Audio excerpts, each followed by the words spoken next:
Okay, small confession to make. I started the stream before I actually got the things that we're working on today ready. So you're gonna have to bear with me here. But today's stream has two objectives. Well, mostly just fixing two different things.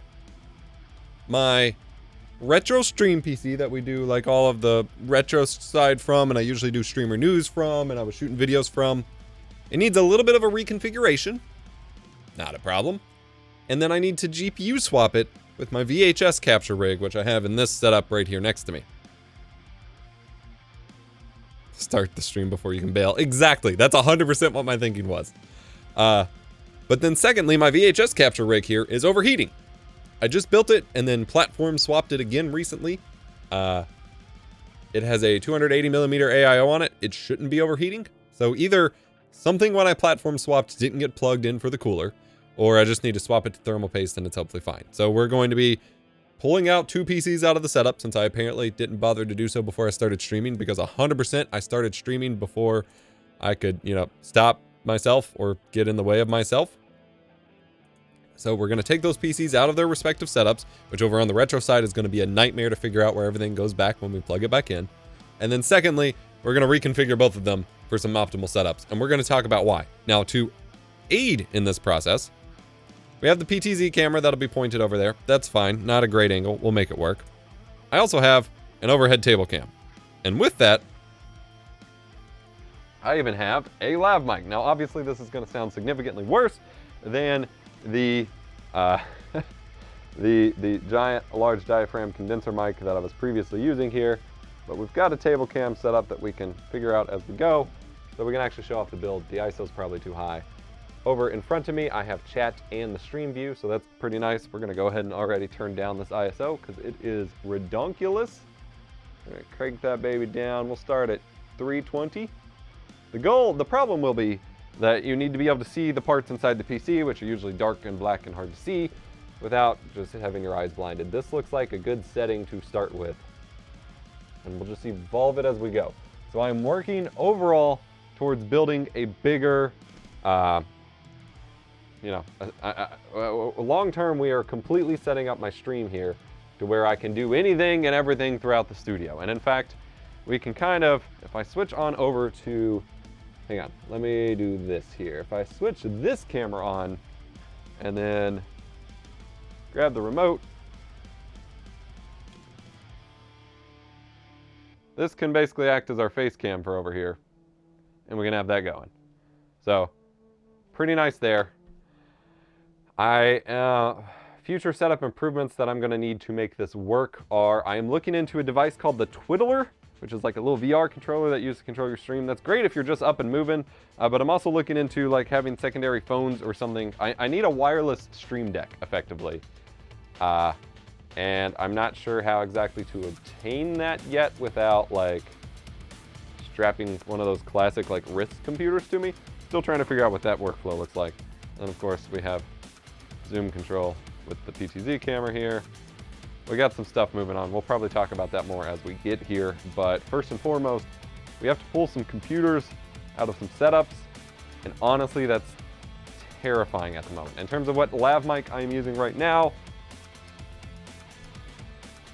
I am using, and see, I have to walk all the way back over to my desk to change my, my camera, which is not ideal.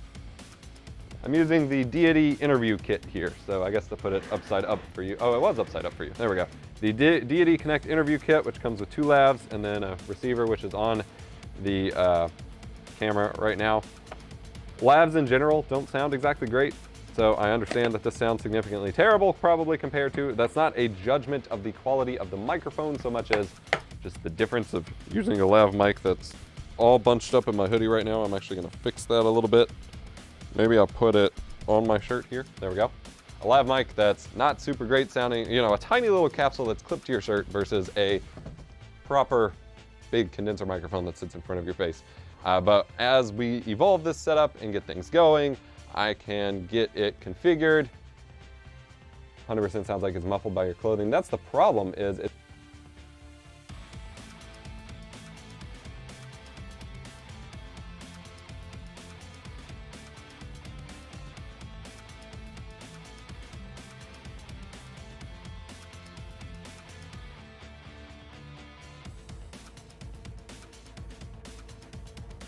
Okay, that's a problem we gotta work out. My bad.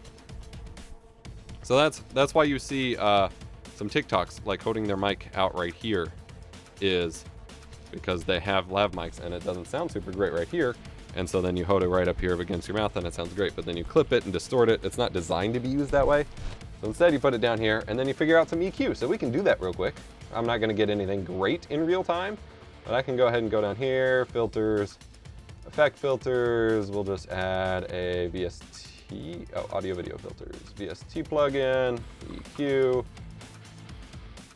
We'll go with re-EQ, probably, yeah. Test, 1, 2, 3. We'll cut the mids a teeny tiny bit. We'll boost the highs a teeny tiny bit. We'll add a high pass filter at about 100 hertz. That looks about, we'll knock it down to 65 hertz. Test, 1, 2, test. How about now? Did that make it sound worse or better? Secondarily, we can also add a compressor, so I'll do that real quick. I'll just add a basic OBS compressor, ratio of 4:1.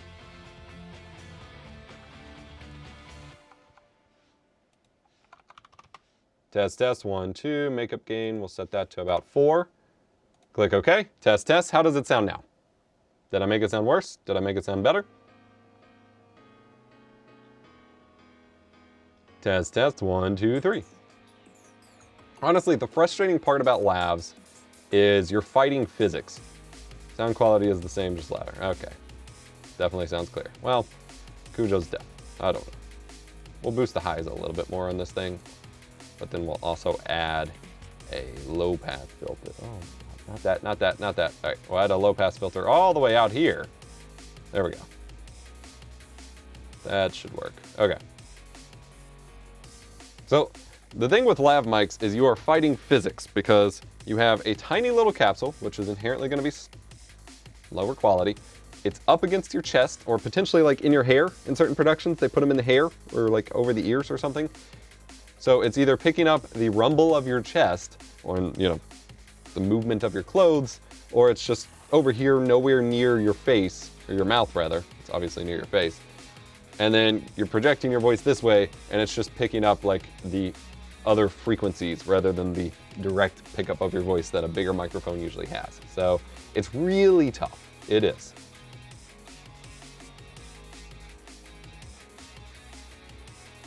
What's up, Mid Mystic? Happy New Year. All right, so let's go pull.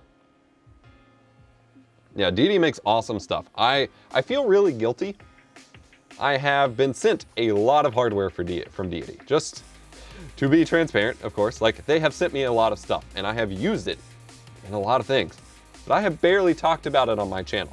And I feel really guilty for that. And they're totally cool with it because like their whole mission right now, I don't know if you just saw, but they just like lowered prices and everything. Like their whole mission is to like make creator gear as accessible as possible. But for a company to have sent me so much gear to just like, I don't know how to say it, like to have sent me so much gear and me not cover them feels like a shame. And it's mostly been because of my own issues of like trying to group it together. Like I want to make a whole dedicated video about working with lavs, but then I have to actually work with lavs more and get around to it. I just didn't get it. I shot my, so they made a microphone. I don't know if you've seen it, but it's the D4 Duo. I have it somewhere, hang on. Epos not too interactive with chat. I'm literally responding to like everything that requires a response in chat. So get over yourself there, buddy. So they released this microphone, little 2019, late 2020, I believe, like summer, fall 2020, the D4 Duo. It is a bidirectional microphone. The epitome of vlog microphones that for some reason no one really released until Deity did it. Genius concept. You can switch it between one direction or both directions. So you can, you know, vlog and pick you up here, also vlog, pick you up here or whatever, and then change it out in editing and everything else. I used this vlog for the entirety of my moving, or this mic, for the entirety of my moving vlogs with the expectation of I would wrap up the moving vlogs and been like, by the way, this has all been one giant demo of this microphone. What I was using it with was effectively a GoPro. It's not this, but it was the DJI Osmo Action or whatever, the DJI GoPro. and it had to have a little USB adapter for the microphone plug-in. I did not know until after I edited all those videos that that microphone adapter, despite being a stereo microphone adapter, only records mono audio. So all of the examples I had where I was filming expecting this part of the microphone to work, it just didn't work because of the action camera only taking in mono audio. And so that was kind of a bummer, and I just never got around to it. So it is something that I'm reaching the point where I need to just make more content on their stuff. But hopefully by at least integrating it into streams, because with a lot of this moving and walking around, streaming I plan on doing, I'm gonna need a lav mic, so hopefully we can keep this conversation going.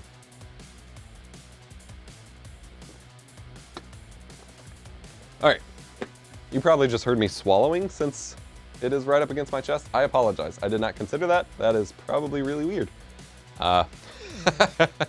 That's, ugh. All right, so we are going to first pull out, I think, the VHS capture rig, which I literally, like I said, I literally just rebuilt this thing 3 days ago, and it already shut down due to overheating, so clearly the cooler wasn't plugged in or something. So we are gonna get the PTZ camera turned over here so you can at least watch me pull it out. That sounds completely inappropriate. So that you have something to watch, since the whole point of this stream is PC building, and I have neglected to prepare the PC building part. So we get a little something like this. You can kind of see what's going on. I'm probably gonna pull this keyboard out too. I'm not probably gonna use it anytime soon. Whoa. There we go, that's fine. And we are gonna do some streams with the glitch art process and things like that soon as well. I'm fully planning on that. It's just a matter of making all of my plans actually happen, as I'm sure you all are so freaking tired of hearing from me, but that is the life of having way too many interests and hobbies, and most likely ADHD, which I will probably, hopefully find out at least some part of next week. For better or worse. All right. We got power bricks. All right, so we're just pulling the keyboard out. We'll probably just fold it back up and hide it back where it was at some point in the future, because it's taking up space, and I am honestly not gonna be using it anytime soon. I am hooked on a cable. That is fine. I did take down the studio Christmas tree last night so we could have more space, and I pulled out a bunch of networking because for the studio investment we're going to be working on, I have to run a bunch more Ethernet runs because we got a whole new switch I can show off in a little bit, and I have a bunch of networked AV gear I now have to network up, and I'm using up all of my network plugs already.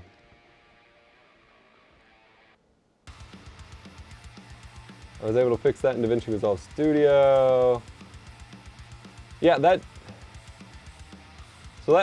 bridges it to both channels. That wasn't a problem. The problem was it was literally ignoring one of the channels out of the camera because I plugged in, like the camera was literally only capturing, the whole point is it's a stereo microphone. It has 2 different microphones on it, and the digital interface for the camera was only capturing one of the channels. So the entire back channel of behind the camera was completely not recorded. And so there is nothing to fix that. 4:30 here in the UK, just wanted to say thank you for all you do. We'll catch this later. 4:30, go to sleep. But you're welcome, you're welcome. Drop a sub if you want some early access to content and behind the scenes videos and a secret role in our Discord. I'm gonna try not to shield too much this stream, but you know, I get told I don't do it enough. Which is why I'm not making the big bucks or something. Oh, what is happening? Oh my God.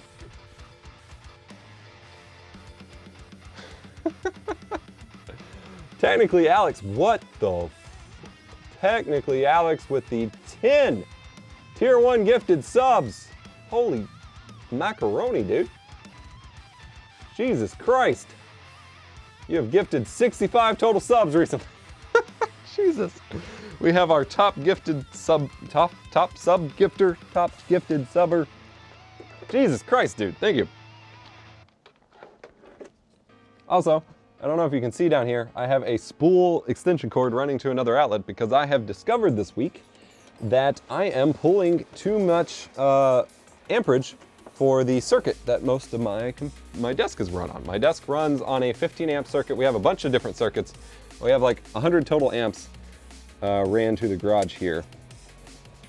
Most of it reserved for like the AC compressor and the heater and things like that. Oh my God, it's happening again. Wait, Nick?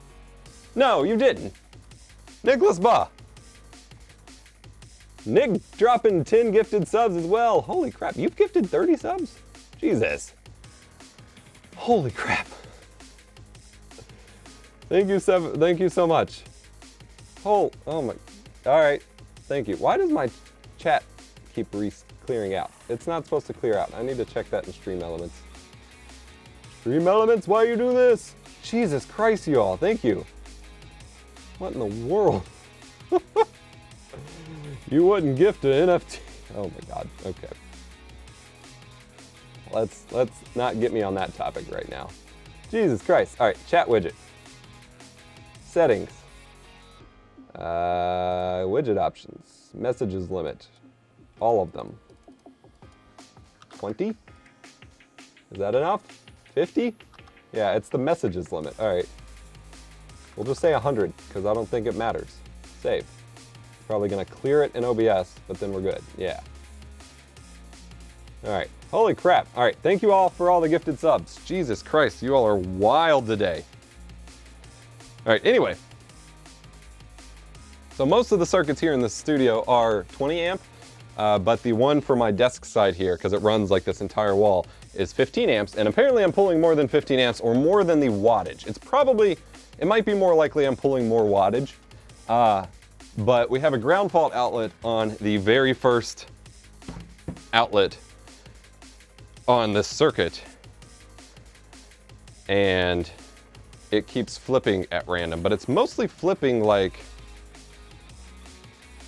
when I'm not here, like overnight, which is the confusing part, because theoretically, like, there shouldn't be as much wattage being pulled, but it keeps flipping, and I thought it was defective, and then I thought the ground wire was broken, and I think the conclusion that we can come to is that I'm pulling too much wattage or too much amperage for this circuit. So I'm gonna have to start, we have a second circuit that only has one outlet and just has the heater run off of it that I'm gonna run the workbench setup from, because that is like right next to it. And then the desk will run on the main circuit, and then the retro side here with the CRTs and stuff will run off of what I believe the ceiling outlet is on the light circuit, which doesn't have a whole lot. So I think if we space it out, we're gonna be good overall, but are all your PCs set to auto update at like 3 AM or something? I don't think, no. Like, I don't have them set to auto update at all. Like, most things will be turned off other than like my main PC, and it'll just like randomly kick off. It's so weird. Now, it has kicked off on me once while I was working, but that wasn't like, again, I wasn't doing anything big, and it's only ever done it once. All right, so this is the capture rig, formerly known as my inside the house gaming rig, that I use for capturing my VHS tapes and my glitch art and things like that. I've had a rough go with this. So it ran perfectly fine in the house as my gaming PC. Hopefully you have your important stuff on UPS. Funny enough, I don't, because it literally killed a UPS. I had one of those like 1350 watt hour or whatever UPSs over here for my main workstation and stuff. And literally it lasted like 3 months, and I guess just the ground fault clicking over and over. It freaking died. I plug it in and it just screams at me saying it has an error. So I brought a new one in. I bought a new one. It was like $300 freaking dollars, because I usually only buy them on Black Friday sales when they're cheap. So I bought a new one to replace it, but Jesus Christ. And I think it also killed a VCR. It's just wild. Anyway, I had absolutely zero problems with this PC when it was in the house as my gaming PC. And then I brought it in here completely unchanged. Brought it in here to be my VHS capture PC, and it just kept disconnecting USB devices every few minutes.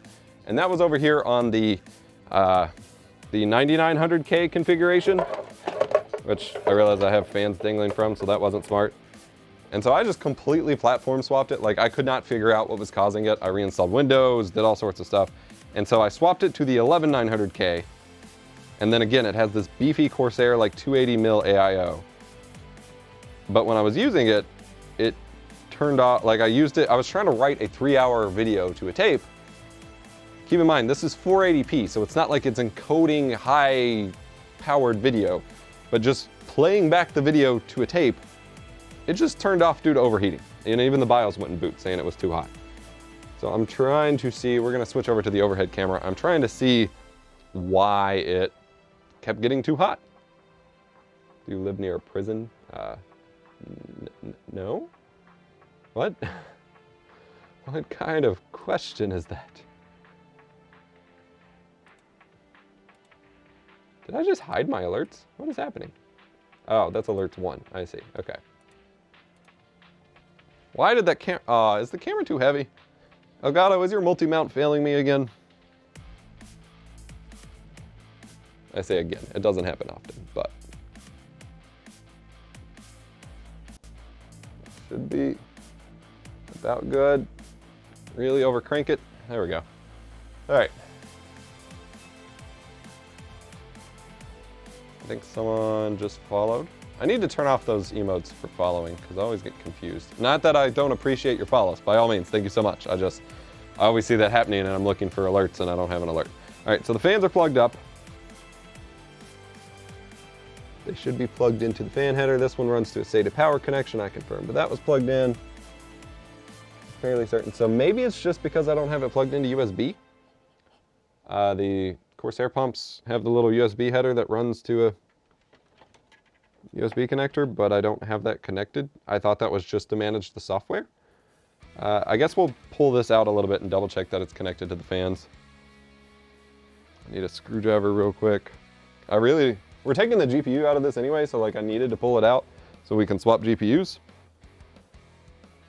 And theoretically, I could just run this on the iGPU. Should just run off of firmware curves. That's what I thought. Oh, I didn't need a screwdriver for the GPU, but like I could theoretically just run this off of the iGPU since I'm not doing anything crazy, but I like having NVENC as a backup. So we are swapping this to a 1650 Super, which is coming out of our retro streaming rig, and the retro streaming rig is getting the 2080 because while the 1650 Super has been incredible for encoding and it's handled a lot of my streams, even sometimes at 4K, it does not handle the 4K compositing or like doing a ton of compositing for like a whole lot of dense scenes very, very well. And so I've been having some frame rate troubles with it, and it only has the individual, it has an HDMI output, a DisplayPort output, and a DVI output. And that's limited to only 3 displays on top of those specific outputs, has been very limiting for my monitor configuration over there. So between the two, we're swapping the GPUs. What capture card are you using? In this, I have the Live Gamer 4K. All right, so this should run to a fan header. Is it maybe not running to the right fan header? That could be a problem. You're not gonna be able to see this. I'm barely gonna be able to see this. This says CPU fan. So like I could run it to the AIO pump, which is probably what I need to do, but then the motherboard is gonna freak out at me and tell me, hey, you don't have a CPU fan connected. What in the actual F, son? So I guess we run the chassis fan off of the CPU fan header, which means it's just gonna get really loud, but it's probably fine. It's a Noctua. It's one of those gray Noctuas, but it's a Noctua.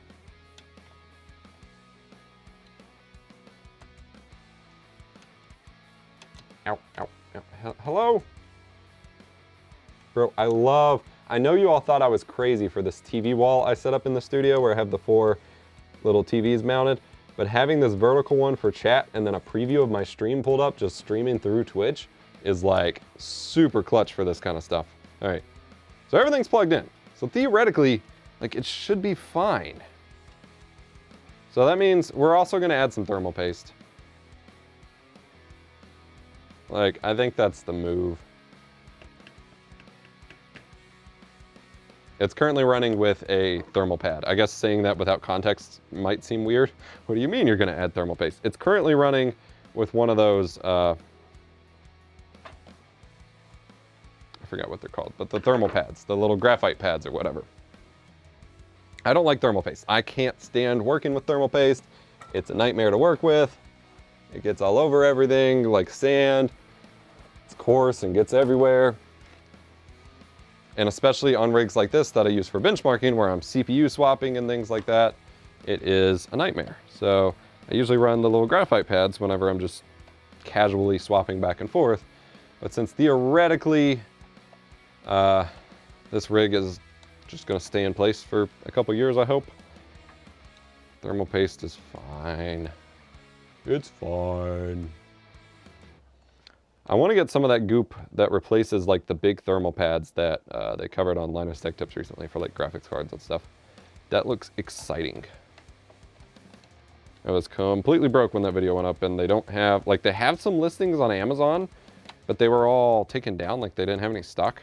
And apparently they're listed on some like weird other site. Oh, this isn't even screwed down very well. What happened? All these screws are loose. I have no clue why that is. It should not have been this way. So that's probably why, if nothing else. But we're gonna pop some thermal grease on this bad boy anyway.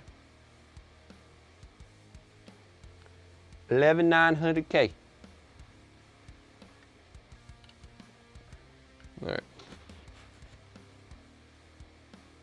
We're just using MX4. Nothing too fancy.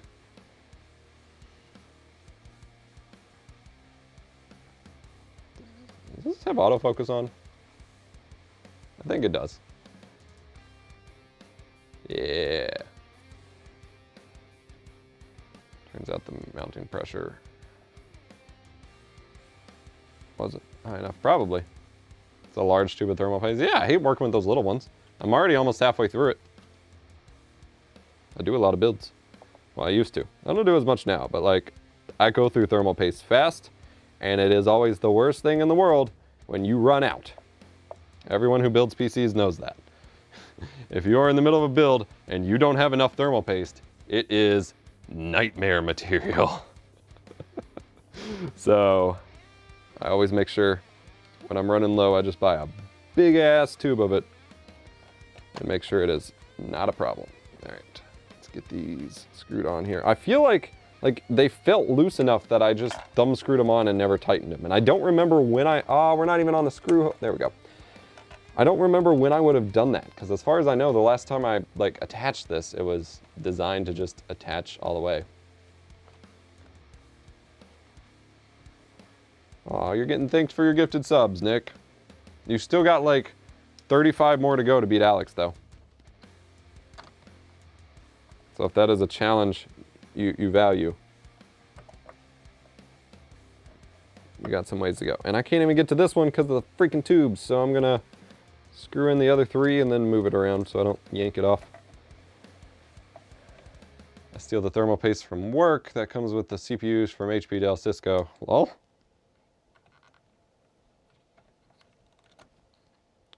But your boss is watching you right now. Your boss is in my chat. Hello? What are we not screwing into here? Oh, don't tell me it's screwed out of the back plate. Okay, there we go. So we'll just run with these three and then pull the tubes a little bit and screw the last one in. Easy claps. So hopefully that solves this issue, and then we go get the retro rig and get our GPU. Your boss's favorite streamer, back to work. Make the merch. Put it in merch chat. We need to get more meme merch going anyway.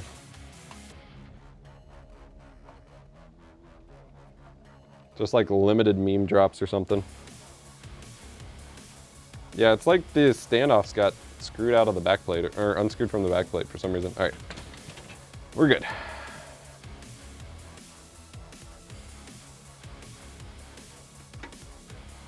You know what I really need to do, instead of just relying on trying to find a wireless like control option for the stream, I also need to just set up StreamerBot finally and have it to where I can just tell you all to put in the command or something. I just don't want it to get out of hand where you all are like changing scenes every few minutes and stuff. Which, like, I trust most of you, especially those of you watching these random one-off streams versus like completely random viewers, but it would be a very poor viewing experience for chat to just be able to change all the angles, charge channel points. I guess that could work. Is that really enough of a filter though? I don't know. All right. Let's switch our angle up here and start tearing out the retro rig. I guess we'll use this camera actually. Because the PTZ one isn't gonna reach at the moment and I don't have the other one set up. So we're gonna, oh, I just changed the aperture as well. Oh well, that's fine. Can I change it back? Oh, I didn't even have the aperture like all the way open. That's fine. Lock it back down. Obviously things are a mess at the moment. I'm still figuring out my life, I guess. I had everything all wired up because I needed to record. Oh no! I needed to record all those goofy scenes for that Roland video where I had the projector set up for the projector scene, and then I had the scene with my wife and things like that. So things got pretty wild trying to rig up all those crazy, like, drastically different scenes from what I normally do in a very short amount of time.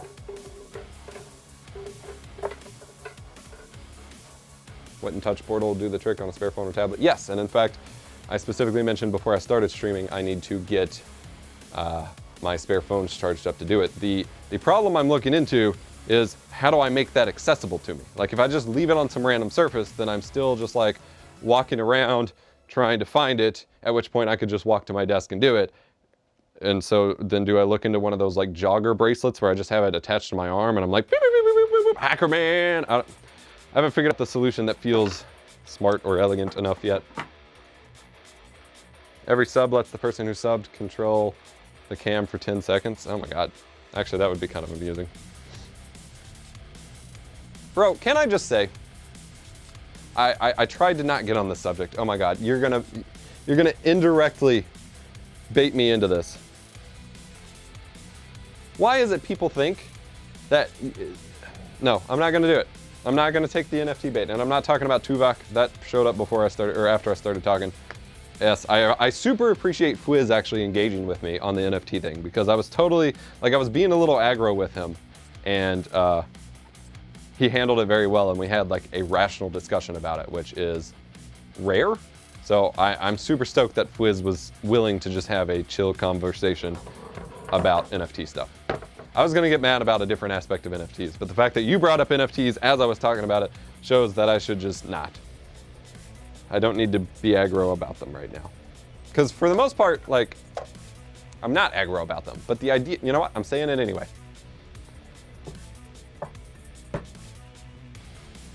I don't understand this whole utility aspect with NFTs right now, because all of the utility that I'm seeing is a bunch of pyramid scheme Discord servers where you have to invite X number of people on the server itself to then get credit towards this other thing, and then you build a token which gives tokens below it, and it's just this very blatant, obvious pyramid scheme.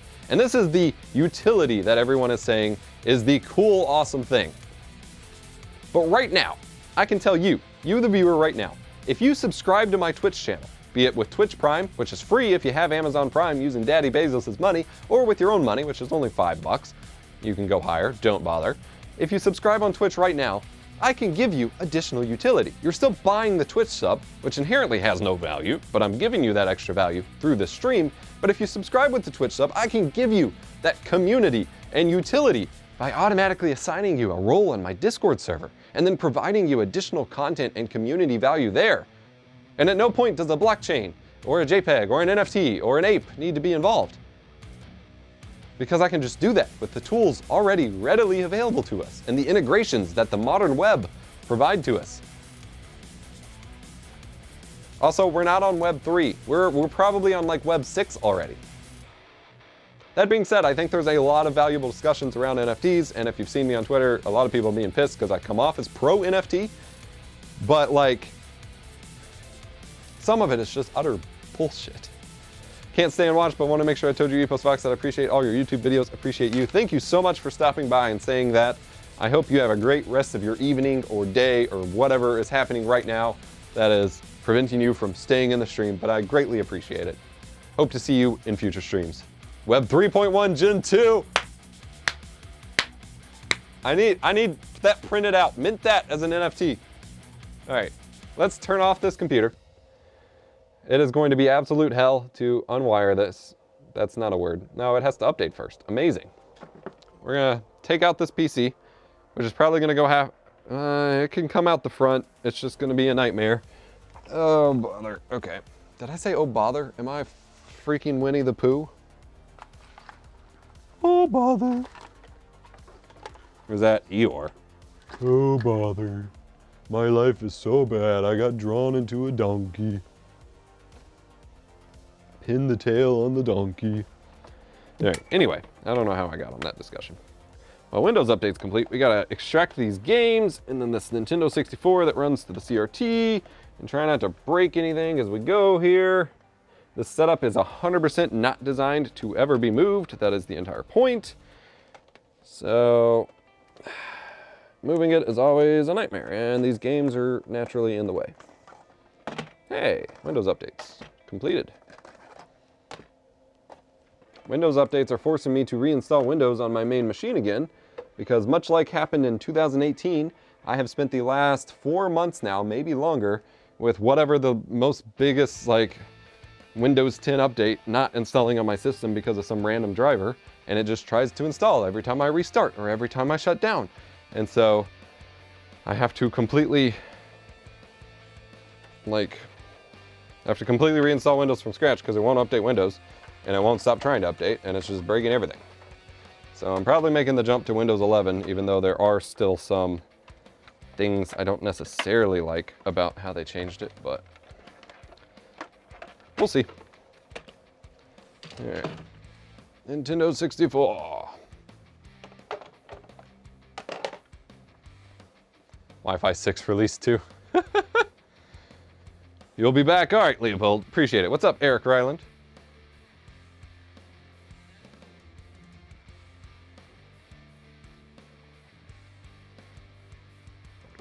All right, we've got technically Alex and Nickba topping the leaderboard with their 10 gifted subs. You all are absolute mad lads. I still don't know if you're playing Left 4 Dead or Battlefield, but that's okay. I also want to know who in their right mind thinks that companies are going to come together and just ignore all previous intellectual property or copyright or trademark disputes and put all of their characters in the same game or like universe or whatever, because that has quite literally never happened. And I think what scares me more than some of the weird, scary sounding things about the metaverse is that we're just going to see a fractured metaverse where do you want in the Warner Brothers metaverse or in the Disney metaverse or in the Facebook metaverse, and it's just going to be so diluted and weird. Love your stream overlay. Thank you. I am banging the camera. It is the StreamOS overlay from the lovely folks over at Nerd or Die. You can head over to EposVox.gg/nerdordie, or I think it's just nerdordie.com/EposVox, and use my name for 15% off, if you like. All right, we are going to try to unplug this. I'm probably gonna have to go around back real quick. Mortal Kombat versus DC, fun game. Yeah, like, so there are individual crossovers. There are plenty of those. But there are never just universal crossovers. Like, how can I buy a NFT from Konami right now of Castlevania and then somehow utilize that NFT in a metaverse involving like Disney characters? I don't see it happening. Now, I fully believe that that is the future of the internet. Like, don't get me wrong. I think I am on board with the idea that that will be what the internet looks like in the future, is this unified thing. But in the short term, content like copyright holders are going to have a field day just fighting about this nonstop. Like, they are only going to be swayed by money, and so there has to be some sort of, bit my nail backwards. There's going to have to be some sort of money incentive to make them do something that they are very strongly against. All right, the fun part with this is actually remembering what plugs into the capture cards. So we've got silver, red, and black plugging into capture card number 2. We have black plugging into capture card number 3. And then we have 3 black HDMI cables plugging into capture card number 4. We're not going to remember that. Hopes and prayers, ladies and gentlemen. Hopes and prayers. All right. PC is unplugged. Whether we ever get it plugged back up the same way, again, is anyone's guess. Is this your room or is it a shop? It is my studio. So, yes, to both of those, I guess. I mean, it's not really a shop. It's a workshop, kind of, for art and videos and content and maker stuff, but no one comes in here to buy stuff. If they do come in here, we have a problem. Oh, we have stuff to unbox today. Don't let me forget, guys. Obviously, I need to finish the PC builds first. I have merch and like Christmas gifts from companies that I need to unbox that I was gonna do on stream and just have not streamed. I need to remember to do that, and I have some funny stories with it. Does nobody use a label maker on their cables? I have tried that, and the labels never stay to the cables, especially when the cables are constantly being like bent and stuff. I don't know how that would even work. Especially since half these cables, yeah, I don't see how that would work. I have a label maker. All right, this computer is like, it weighs a ton. I'm trying to figure out the best way to slide it out here without dropping it and breaking everything. This is the Be Quiet, oh Jesus Christ, Dark Base 900 computer case, which already is heavy. On top of the like AIO in it, I guess it's not as heavy as when I had a custom loop in it, but the like 5 different capture cards. Oh, I don't want to put all the weight on the front panel, that's plastic, while the rest of the case is steel. The case of steel. There we go. Oh, there's a screw loose in there, that's not a good sign.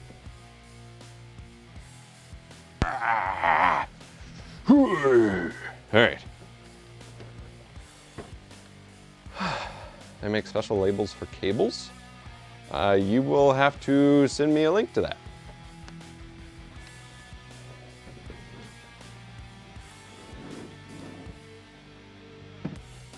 Bring the gifts in so you don't forget. Well, they're here, like they're just there. I just have to remember. Like they've been in the studio. All right, so this is formerly my main computer case. I'm sorry for the wobbly cam. So we are just taking the GPU out of here and maybe assessing the capture card situation for a moment. We'll talk about what's going on in here. So like I said before, this is the Be Quiet Dark Base 900 case, sticker bombed appropriately. Inside, I forgot how good it looks. Oh man. Oh, it's a gorgeous build. Okay, never mind.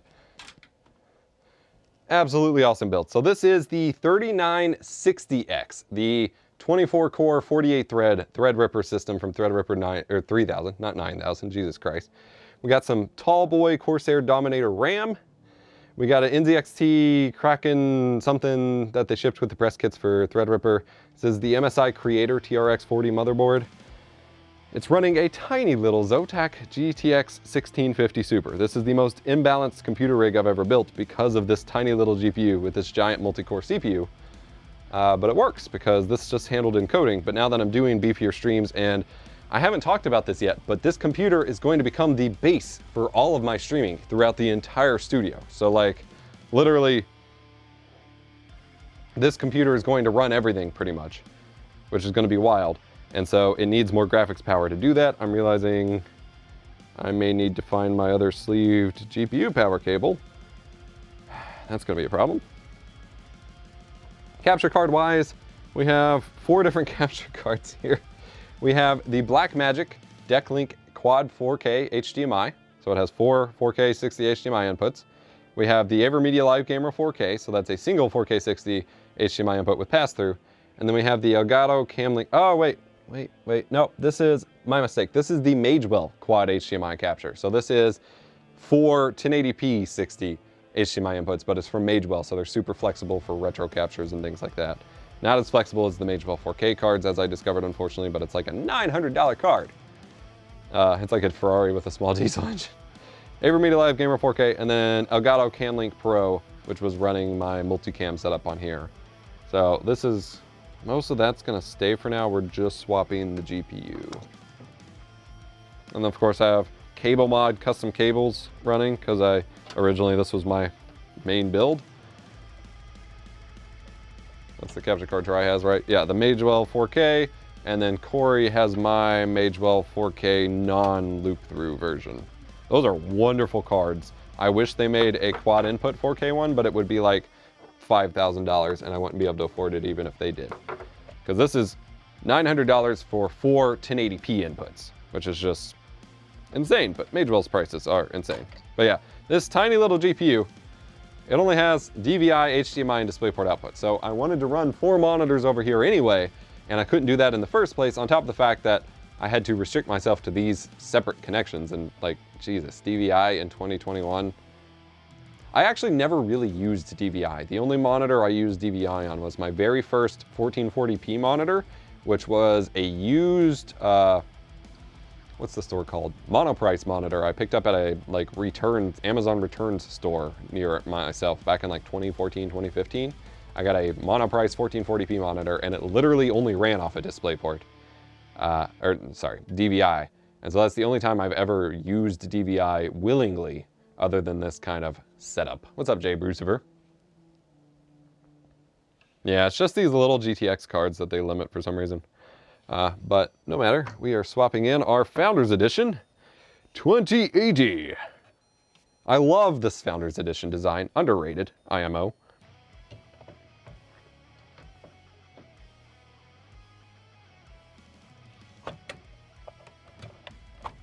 Oh, I was about to bury my GPU cable. All right. All right, we have 2 more plugs on the like fan splitter for the CPU cooler. We could run the case fans off of it in case it gets hot. Or we could even set up push-pull. I don't know that either are necessary or worth it at this point.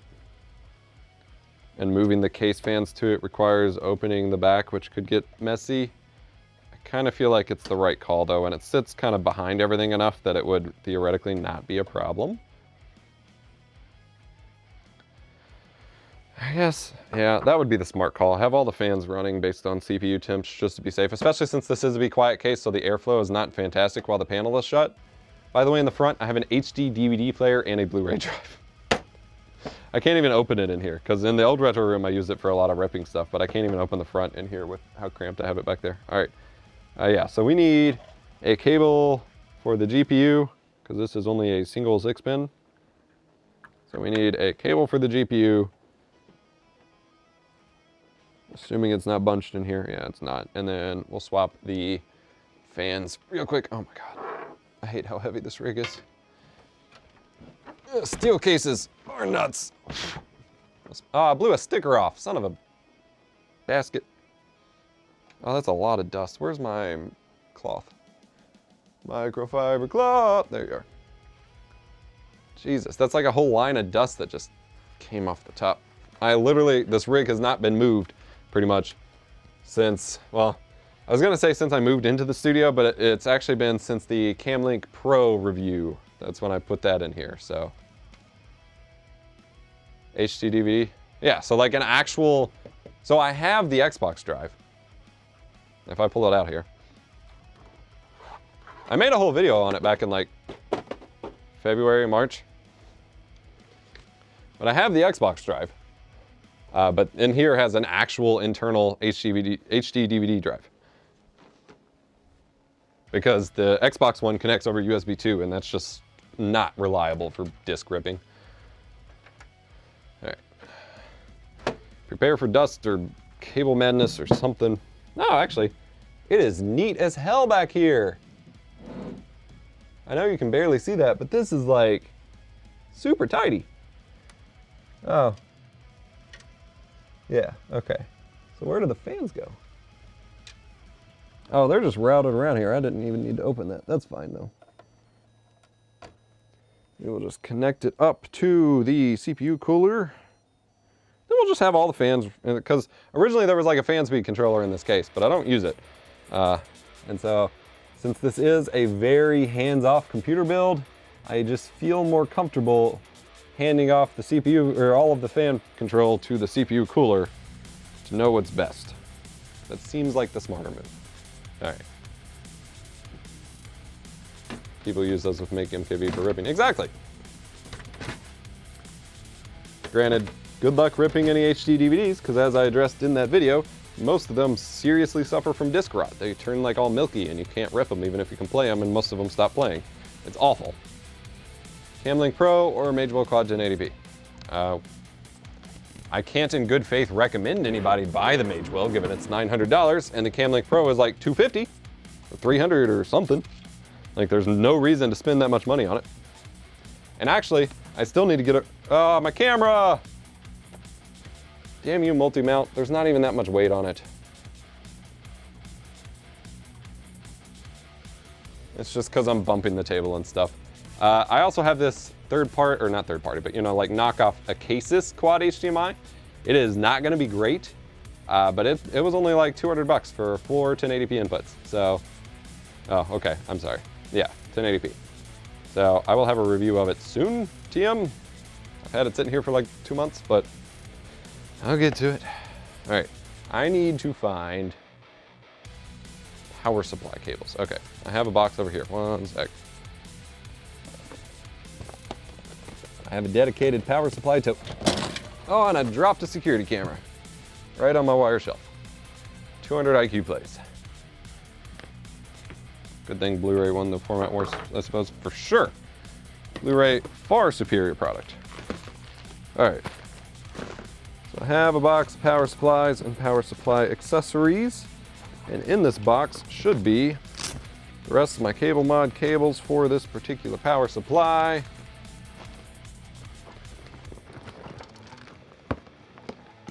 Let's see, Sonic.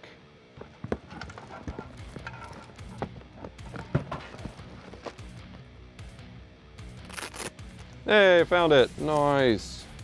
All right, we just need a single, like 8-pin GPU, but this one's a dual. That will do fine, honestly. Oh, it's all tingled up. Oh no! Oh, damn, the tote broke, son of a bitch. All right. Gonna have to check on my tote. I don't have any spare totes. They're $180 now. Nice. Yep. I really hate when my stuff gets broken. I know people see someone with like a lot of stuff piled up in the floor because it's all in progress and stuff, and they like to think I don't take care of my stuff, but like, I am obsessive about keeping my stuff in good shape and good condition. And even when little stuff like this breaks, where like the tiny corner of the tote got busted, doesn't affect the functionality. It really bothers me.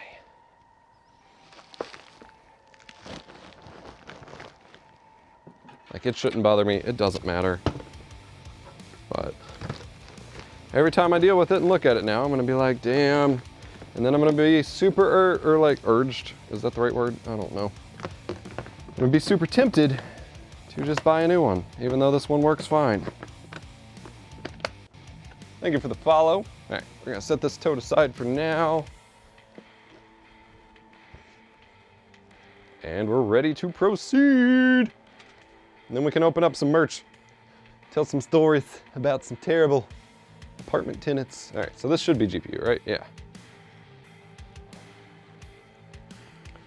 VGA number 2. Ugh.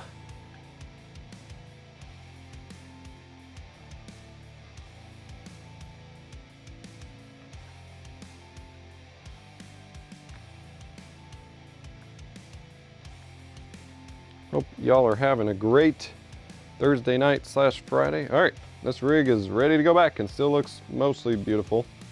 Kind of jank, but it's fine. All right. Sweet, where did the panel go? Because this one was working fine as is overall. I just needed the graphics card out of it and to give it a slightly beefier one.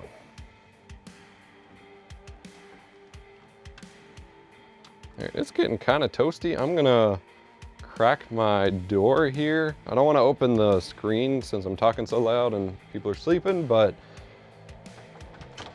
since it's like super ass cold outside, we got a bunch of snow and let some of that cool air just kind of leak in. Night isn't bad, can't complain. How's yours? I'm doing all right. I was gonna do all of this off stream, because I have this stupid freaking obsession with making sure my setup is done before I stream, when, let's be honest, these are most of my streams and everyone seems fine with that. And these do better than most of my streams. So I was like, screw it, we're gonna do it live. I haven't streamed since early December because the holidays got busy as hell, and I miss streaming with y'all. I missed you. I missed you.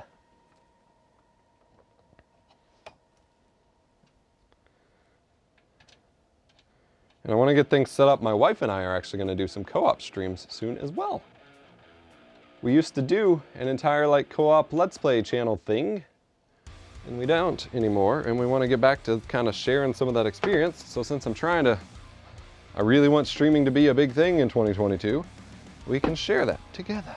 Not obviously my entire like show, but just, you know, some nights we'll stream some games together and get some of that gaming time back for us and do some co-op stuff.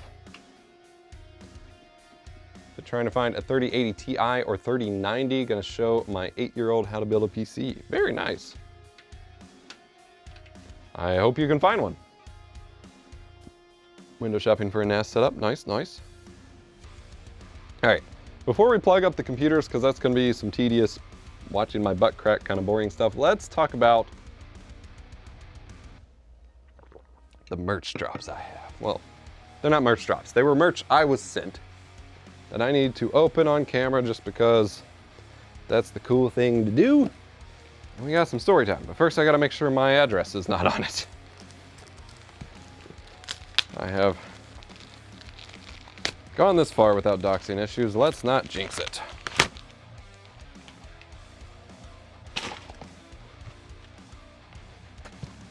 Take off a sticker real quick. That should be fine. All right, we got a mostly unlabeled box. We'll have to be careful as we dig into it, but otherwise should be fine. Slide this out of the way. All right, we got one box.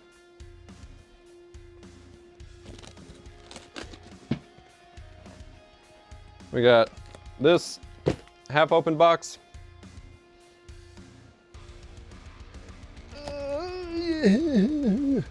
Oh, we got a bunch of stuff to show off. All right.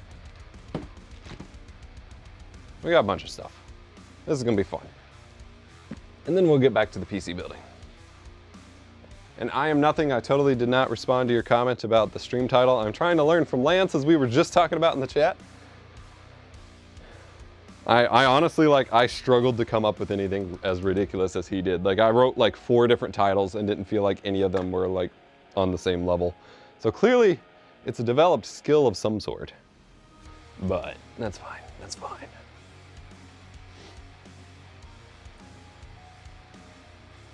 All right, so first and foremost, how do I wanna, we will switch to the PTZ cam. Yeah, I definitely need to get phones charged so I can just get touch portal set up. I think that will help a lot, even if I do just have them sitting on the random surfaces. So, this box right here is merch from a company called Bird Dog, who has made an investment of like 5 figures worth of gear for me to revamp my studio here, specifically in DI AV gear, for me to turn my studio into a unified broadcast setup. A mistake was made, not putting blame on anyone, but a mistake was made, and this first merch package ended up getting sent to my apartment address, and the post office just refused to cooperate with changing the address. So they were generous enough to just send me another one because they assumed I wouldn't get it, and they are awesome for doing so. Unfortunately, when I got a text, so trying to condense this story a little bit, I got a call back in the spring from my apartment complex, and I was like, oh shoot, they found something wrong with the apartment they're gonna try to blame on us. And it was just that I had a package delivered to the apartment and they wanted me to pick it up. And I was like, oh, that was nice of the tenant for letting them know. And it ended up being like a vinyl pre-order of some vinyl I pre-ordered forever ago and just forgot to update the address on.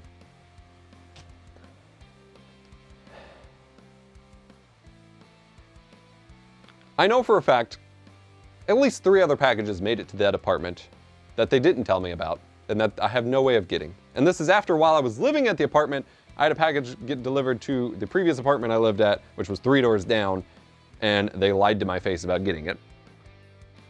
But then I got a notification whenever the EVGA XR1 was being delivered to me that it got delivered to the apartment.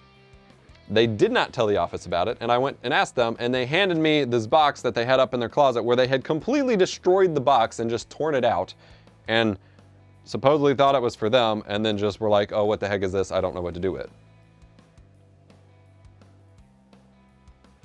And then I get the notice about this package, and it was delivered to the office, and it's like half opened, and as far as I'm concerned, they probably stole half the stuff out of it. So I'm glad and super grateful to the Bird Dog people for sending around too, because who knows if they stole anything from it. But we're gonna see what's inside. Moral of the story, make 1,000,000% certain on everything possible that you update your address whenever people are sending stuff to you. Now, I did update Bird Dog, and there was just some miscommunication with whoever they told to ship it, and it's not their fault at all, like 100%. But let's see what they sent. Merch. Feathers, fur, and glue, everything you need. Welcome to the Bird Dog family. They're so nice. I guess hashtag ad, even though like I literally just disclosed that they invested gear into our studio here, but you're gonna be hearing a lot more about Bird Dog from me. Oh, dude, this is sick. All right, so we got a sweater. Has a little Bird Dog logo, and then Bird Dog on the sleeve. That's actually pretty dope. This feels like really high quality and thick. We might swap to this from my Discord hoodie in a moment. We got a t-shirt. We got a hat. Everyone sends me hats. I don't wear hats, so I just have them collected on my ceiling as art, which is fine to add Bird Dog to the companies. That's on me for not wearing hats. And every time I've worn a hat in a video, I get cussed out by a commenter saying I'm a degenerate for wearing hats indoors, or I look like a douche, which, to be fair, most people who wear hats like that look like douches, so that's fine. Oh, we got more stickers! You can always, oh, those kind of look like cable tie stickers. That's funny. You can always win me over with stickers and then microfiber cloth. Very nice. Yeah, Bird Dog is the freaking best. They have been super, like, cooperative with letting me review stuff in the past, which has been awesome. And then, like I said, they are hooking us the hell up with this studio upgrade. And we're gonna be covering it from a few different angles, but let's just say when you see it, your mind is going to be blown, because I honestly still cannot believe they agreed to let us do what we are doing here in the studio, and it's gonna be insane. All right, so we got the t-shirt. Is that a PTZ cam you just used from them? Yes, it is their P4K PTZ camera. All right, that shirt is dope as well. I know it's upside down to you all. There you go. This, I don't know how to describe it. AS Color Block is the brand of the company. The shirt just has this material that feels super great. I don't see any material. Oh, it is 100% cotton, so nothing like unique. It just feels weirdly good, like thick. But that also means I have to be careful drying it so it doesn't shrink, so that's a consideration. I basically avoid buying cotton shirts for the most part because they always end up shrinking on me.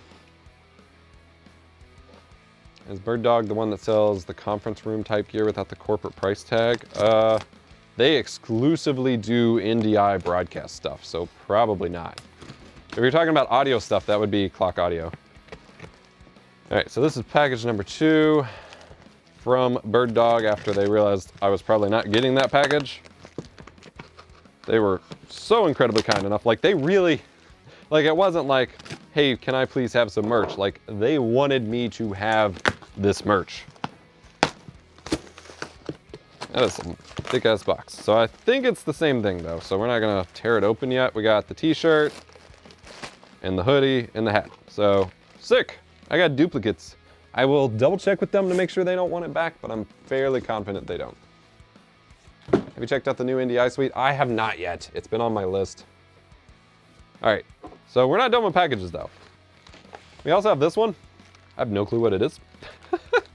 It is honestly probably an eBay purchase that I left sitting here in my unopened packages. What the hell is, what?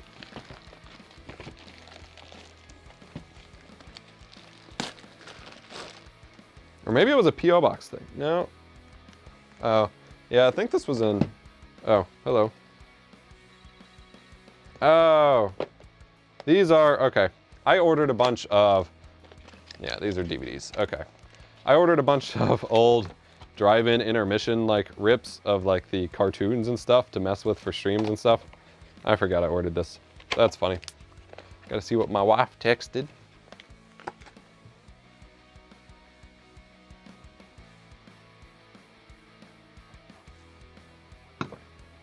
All right.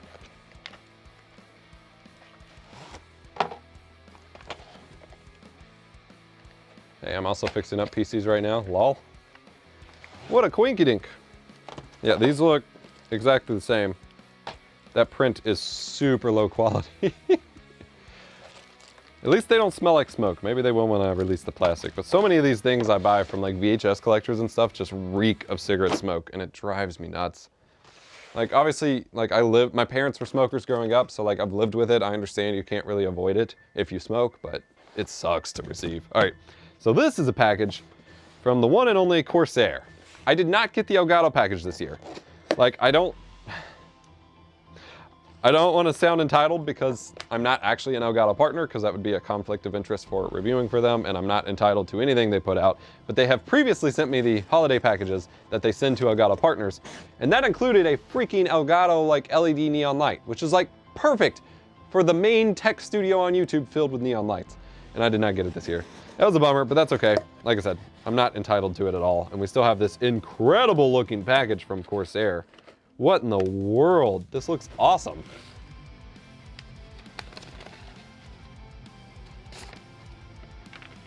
Oh, that is very cute. Happy holiday and a prosperous 2020 from Corsair, Elgato, Origin PC, and Scuff. I don't know if you can read that. That is a laundry list of company names that they are putting under their belt here. Okay, we have the world's biggest water bottle here. Hot damn. Oh, it's an actual Yeti. My dad loves these. Like it's an actual Yeti branded. Damn. You're not getting this on lttstore.com. Not, the LTT store stuff is still great by all means, but this thing is big chonkers. Well, thank you to Corsair. That was freaking awesome. Also, I'm officially collecting all of my holiday cards from companies and viewers and stuff to hang them next year for my Christmas decorations, so that should be sick. All right, I think that's all the packages we have for now. I feel like I had another one that I'm missing. Oh, I did want to give a shout out. I don't think I have anything accessible for it. I'm using the coaster, so I guess I'll just hold it up here. Shouts out to Zotac. They also sent me a holiday package. I did not unbox it on camera, but it had like a little carabiner and a coaster and stuff. I'm actually using the coaster at my desk. It's a really nice coaster. So huge shout outs to everyone who sends me stuff, because you all are awesome. Much appreciated. Trying to think. Oh, I did want to show off one pickup that I had and talk about this other thing that came in the mail real quick before we start installing the computers again, since that will slow things down. All right, so this is the HD Fury. I gotta switch camera angles here. This is the HD Fury Vroom, V-R-R-O-O-M.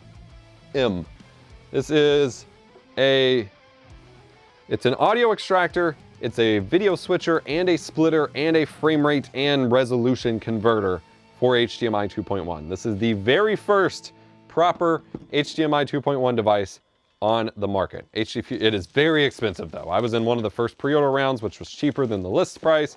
It is incredibly expensive, but it is the first full HDMI manipulation device for HDMI 2.1 available on the market. And even with that, it's still only 40 gigabits per second instead of 48, which is not gonna matter, but just because people like nitpicking that. So of course, premium product, premium packaging. This thing is bonkers. Set up very similar to their Diva that I have. So very similar. So on the back here, 12 volt input, you got eARC output, you got a downscale output, you got input, you got a 1080p 720p output that just contains audio if you want to run it to a receiver. It controls over the internet, or over the Ethernet rather, over your network. RS-232 if you want remotes or serial. You got SPDIF output, of course. You got buttons and toggles on the side, and then you have 4 HDMI inputs on the front as well, and then another IR receiver port, a relay port. You can do pretty much anything here. And so it will take 4 HDMI 2.1 inputs. It will take them at full 4K, 120 hertz, variable refresh rate, all of that, and then it will scale down to, it will output it at 4K 120 and all of that, but it will also scale down to 1080p. Now what it can't do, because it's literally impossible, is it won't take adaptive sync and convert it to non-adaptive sync. So you can take 4K 120 hertz VRR and convert it to 1080p 120 hertz VRR, but you still need VRR on the other end to capture it, but you can also just not use variable refresh rate. But the fact that it can do that is incredible. I am still experimenting with a Pingo capture card that can capture variable refresh rate, but so far it has been a nightmare. I still owe them another round of testing with a new firmware update, but I can't recommend it at this time. Unfortunate. I've also been picking up a bunch of video synth gear for my glitch art kind of stuff. So this thing was made, I picked it up off of Etsy. This is a lovely circuit board back design. This is a big synth module and composite video. Like, this thing is crazy. Stuff like that. Is there or will there be a G-Sync capture card or that can pass through G-Sync? Will there? I sure hope so. Is there? No, other than the Pingo one I described, which, as I said, does not work. Now, I will say, as a fun little note, the EVGA XR1 Pro that they just announced, it can pass through G-Sync. I just discovered this when I was trying to figure out why all of my captures were messed up. It can actually pass through G-Sync. However, your captures get really, really choppy. So even if you're meeting your frame rate, like I was playing all of my games, meeting at least 60 FPS, and all the captures were coming out at like 50. So it's kind of weird. All right, so I also wanted to highlight, thanks to a gizmo over on our Discord server, I have finally acquired a complete sealed inbox set of the Burger King gold card Pokeballs. Awesome. When adaptive sync supposedly work with G-Sync? Yes. But again, the only capture card on the market that has any coordination with it officially is a piece of trash at the moment. Based on my experience, the new firmware update could fix that, but it has been a terrible, completely unusable experience so far. And again, the EVGA XR1 Pro can apparently pass through G-Sync, even though it's HDMI, which is pretty wild. But, like I said, it was ruining my captures. So, there's that. All right. I guess it's time to start hooking the PCs back up. Are those gold cards for the first movie? Yeah, from Burger King, of all places. All right, let's get the VHS rig installed first because it has the least number of scary cables to not remember where they plugged in. Where did I put the remote? Why do I lose everything? Darn you chemicals in the brain. It was right here. It was right here. And then I moved it. And naturally, I don't have the slightest idea where I moved it. It should be in my walking path. No. But it's not. No. Oh, yeah. Yes. Jesus Christ. Okay. Whee. Okay.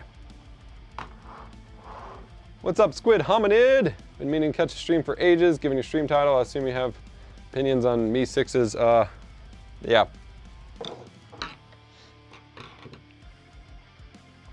So, you want to know what my real problem with the Mi 6 announcement is? I don't know if you saw my other tweet. My big problem with that announcement isn't that they're getting into NFTs. I am real sick and tired of every person on Twitter that thinks you just need to cancel and abandon every company or person or product that gets involved with NFTs. And just on its own, I don't think that's the right call. The problem is Me6 had a perfect opportunity to implement NFTs in the way that everyone claims you can, which is just by adding utility and value to an existing paid subscription. Like, NFTs don't need to be profile pictures. They don't need to be avatars. They don't need to be goofy faces or monkeys. They can literally just be paid subscriptions. And so Me6 could have literally just taken their existing like pro license subscription, whatever it's called in their context. I don't remember honestly, but you know, whatever their pro tier subscription is to get more features and support and yada yada, turned that into an NFT where the NFT was basically the serial license for it, set it up with a royalty structure. So every time someone passes it along, they get a cut of that sale on top of, you know, whatever. Made it so people can pass them along when they're done, and just made it set up so that anyone who owns it not only gets access to the features, but then gets access to a secret Me6 Premium Pro NFT community, blah, blah, blah, and can, you know, have input on how the thing's developed and chat with other users and network and all of that jazz. They could have been an easy example in a way that would have benefited them immensely and just become a basic example of how to do it right. And instead, they made a fucking pyramid scheme and are just acting like it's totally fine. And that's what pisses me off about it. Like, you even read their website description about their token thing, and it just reads as like AI made up jumbled garbage. We made a token so you can have a token, so then you can have a token, and then you can token your token while you token your token. And like, none of it's real.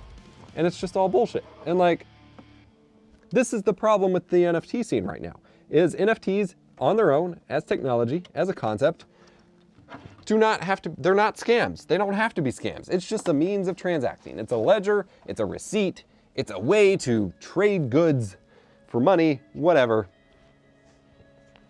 And they could have, like, I don't think Me6 is this like beacon of good or anything like that, that it was expected of them specifically, but they had the opportunity as a tool that is used by many of the current like web status quo.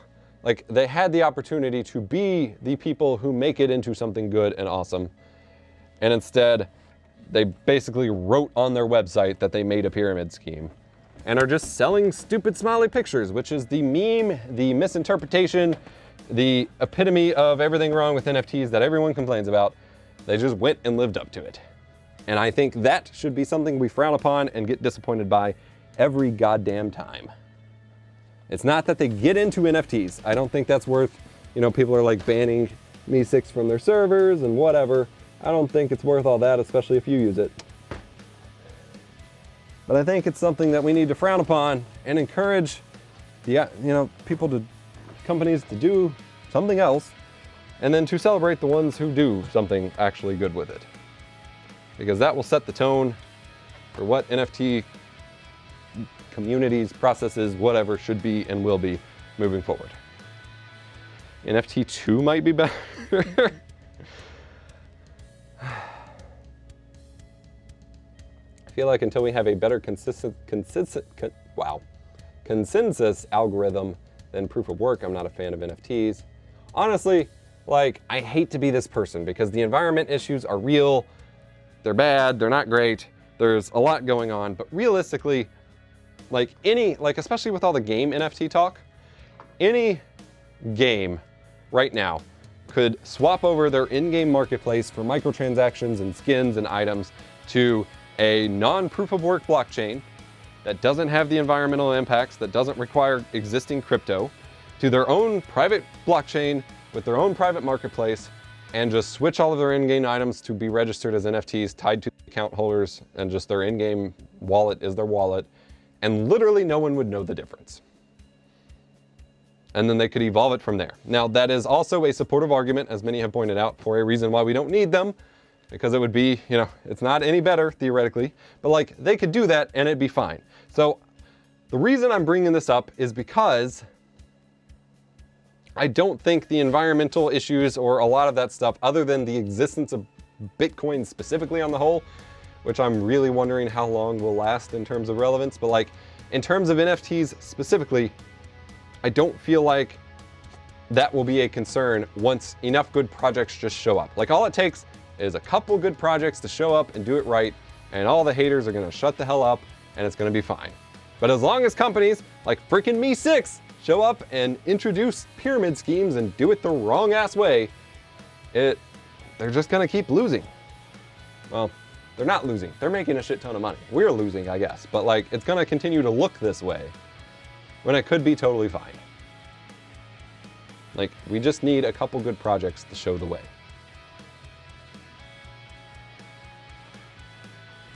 All right, let's boot up the VHS capture rig here, see what the temps look like for a moment before we dare to voyage to plug the other rig back in.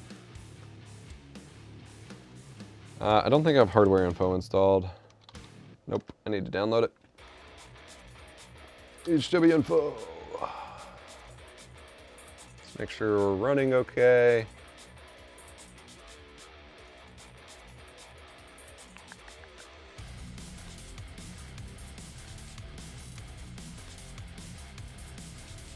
$1650 supers detected fine.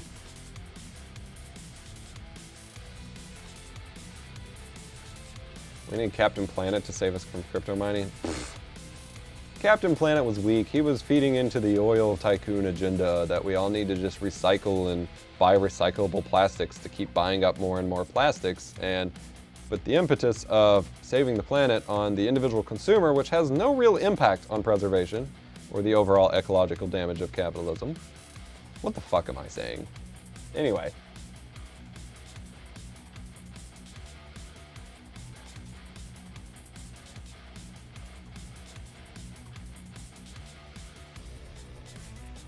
I mean, the biggest thing with NFT stuff is like, you can pretty much explain away that there are better ways or existing better ways to do the core concept of what it does.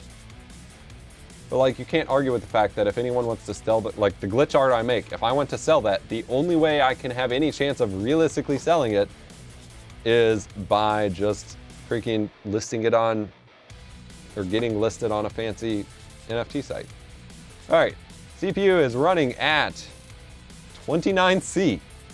That thing is ice cold.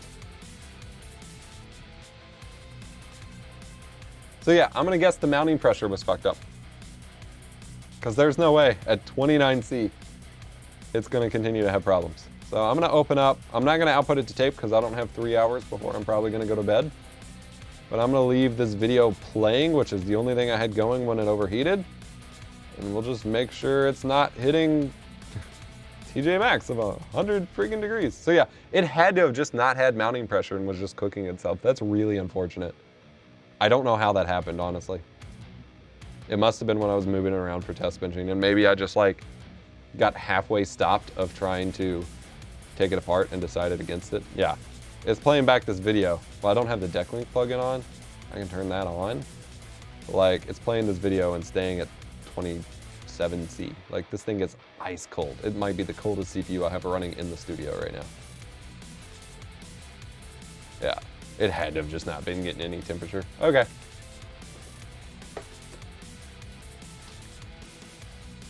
Don Cheadle is what Captain Planet should have been. I don't know what that means. Sorry to come in and make what was probably a pretty sour first impression. No, no, no. This has been an off and on topic the whole stream. I'm not fretting about it. Thank you for stopping by. Is Don Cheadle playing Captain Planet right now? Like, am I missing something? I fail to see the connection between War Machine and Captain Planet. You're about to have a really good Thursday night. Oh my God, am I turning into a React streamer right now? Are we making this happen?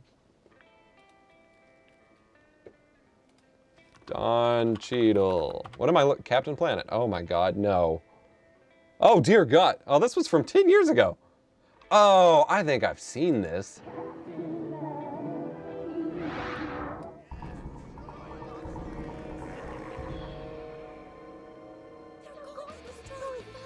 Is that Brenda's songs?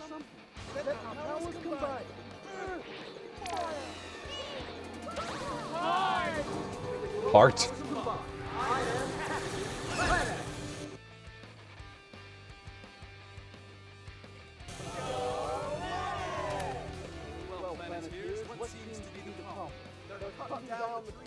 Then I guess we'll have to plant some more.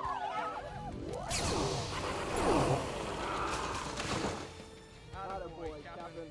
Let's spruce this place up a bit, huh? Okay!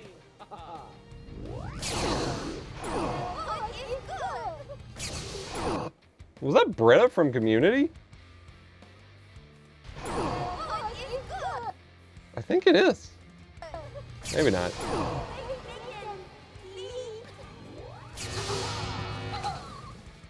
Okay, I'm not watching this. Oh my God.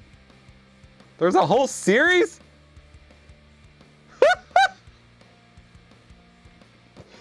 Jesus Christ. Okay, I miss Funny or Die stuff. That was like internet culture for so long.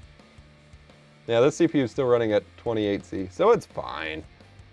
We did it, boys and gals and in between pals. Or neither pals. All are accepted. All right, so we need to plug in the retro PC. Like, I would pay to just have someone do this for me at this point. All right, I literally edited together a tape of 3 hours worth of music videos to write to a tape so that I could pop it in a random CRT at any point in time and just play like early 2000s music videos. I'm weird. I get it. All right, want it over here. Focus it. All right. Swap camera time. Basically what happened over the course of the series, he just goes on a brutalistic war against humanity on behalf of the Earth, and it just keeps escalating. That's amazing. Oh, that ruined it for me. Got 2 ads to start the stream, then not 5 minutes in, I got 4 more ads. Jesus Christ. Why? Why, Twitch? Why? Why you do this? All right, let's do...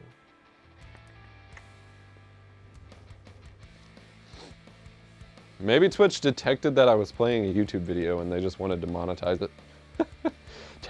What if Twitch had an algorithm that could detect, I mean, this is, especially since most streamers watch full screen anyway, like that would be probably impossible, but what if they had an algorithm to detect anytime you were watching a YouTube video and just immediately run ads on it, just to be like, screw YouTube, we're monetizing it. I don't know. Anyway. All right, let's plug this beefy boy back in. I'm so scared of finding all the cables. Especially since half of them probably didn't go where they need to in the first place. And we can unplug the rig that was running on DVI and connect it via DisplayPort now. That will be the true epic W here. All right, so we'll need a DisplayPort cable as well. Twitch needs those pennies to pay their top 1% of streamers. You get it.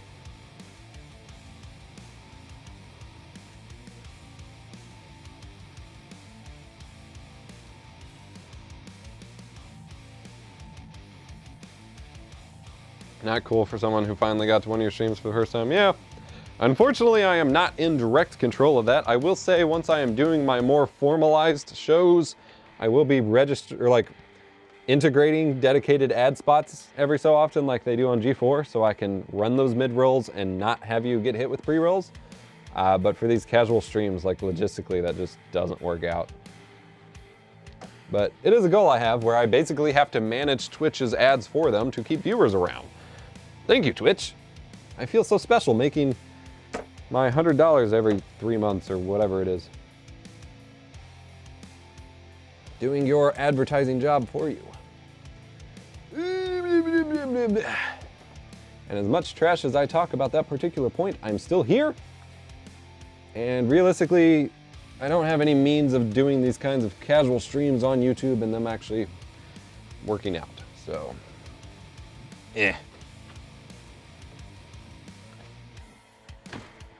Once I get a more formalized stream schedule, we will probably multi-stream these casual ones like straight to my VODs channel or something. I haven't figured that out yet.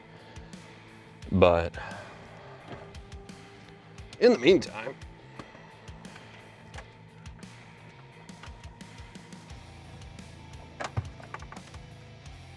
all right, now I gotta go plug everything in. Ads would make more sense if you had transcoding right now. Oh, I don't even have transcoding? My bad, y'all. I pretty much always get it, so I assumed.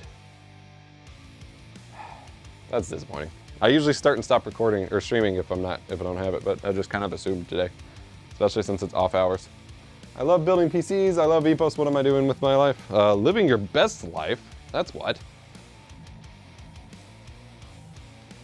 All right. Plugging in some cables. What do we got here? Oh, dear God. Oh, no. Oh, this is scary. Okay.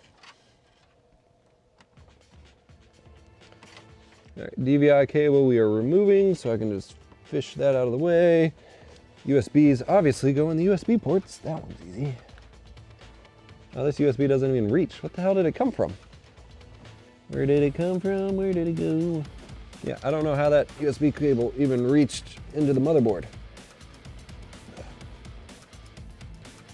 I'll just move the PC over here. All right, USB. USB. What else we got? USB. USB. More USB. Networking. That one only goes in one plate. Well, technically there are 2 network jacks on this PC, but we're not going to talk about that. Actually, I do need to talk about it because only one is 10 gig. I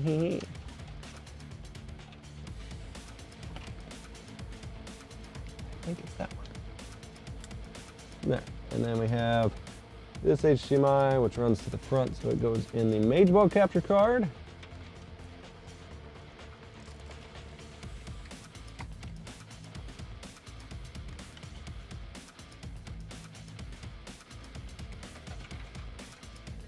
We have gray HDMI, which runs into the graphics card. We have red HDMI, which runs into the first capture card. We have this black HDMI, which I believe runs into the capture card.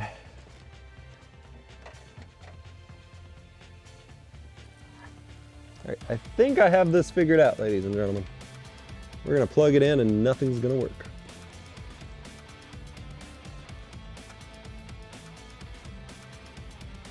Because I am also missing my main monitor DisplayPort cable. And then I'll need to get the second monitor DisplayPort cable. I know you can't see anything right now, but there's me bending over to plug in cables. There's literally nothing I could do to make this appealing to watch. So I apologize. Rip retention. Don't think you want to see me bending over plugging in cables.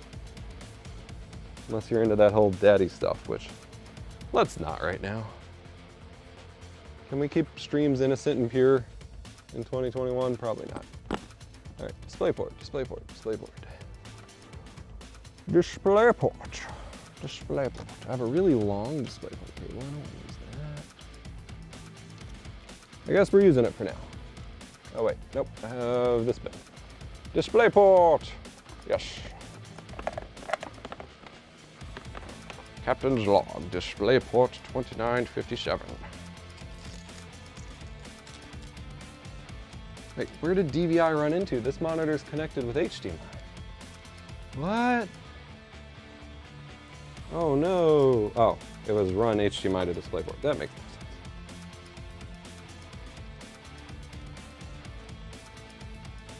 sense. And is that DisplayPort port broken? Oh, there we go. Right, up through the cable wrap. I have no idea if me narrating this makes it any more entertaining for you staring at what is likely just a static shot. Quality Twitch content, ladies and gentlemen, all in the name of setting things up to actually produce quality Twitch content one day, 1 year, 1 decade. We're not there yet. This is peak Twitch.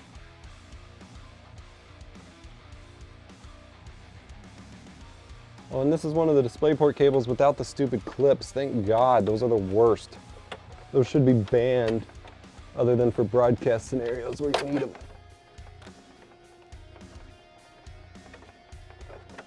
All right, I think we're hooked up.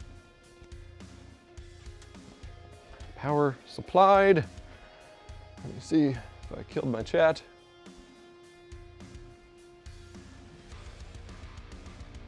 Did you just say in 2021? I did. Yep, I did. He's so retro, he's never in the current year. Yep. You know what? I never get the year right anyway. It's overrated. Knowing what year you're in, that's so 2018. All right. Oh God, the fans get so loud when I turn it on now because I plugged them into the CPU cooler. Ooh, theoretically I can get a DisplayPort to VGA adapter and just keep this projector plugged in the whole time. Only, I don't know if you can see this. You can't. This projector is sitting on top of 2 Intel CPU boxes, and then it's angled up with 4 RGB LED remotes. So clearly that's not a stable place to keep it. It has some threads on the bottom for one of those mounts. I thought they were 1/4-20 mounts, so I wanted to screw it on the Elgato multi-mount. They are not. So I'm gonna have to get some sort of projector mount to keep that in place so I can use it for various artsy things. I'd like to say, is that a 120 hertz PlayStation monitor? Yeah, I think it's dead. So I haven't touched it in a while because it was like cutting out in the background one day, but it is. All right. We're booting up, I think.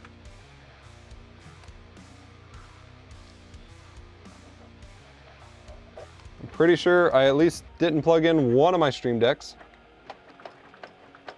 Maybe I did.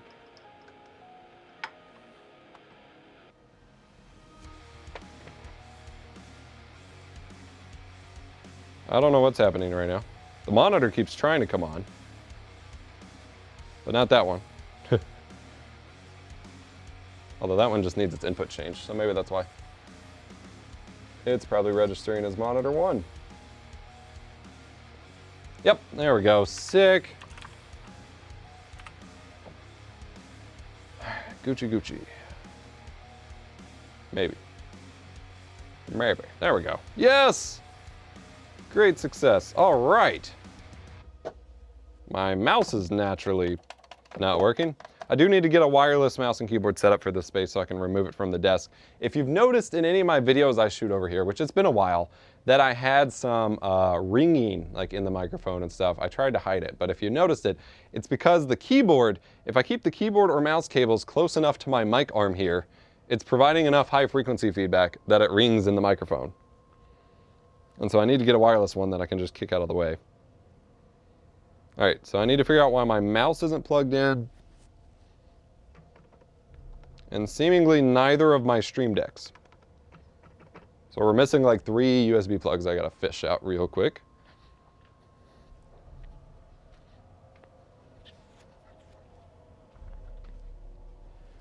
I didn't see any floating USB plugs. Now I do. I see at least 2 here.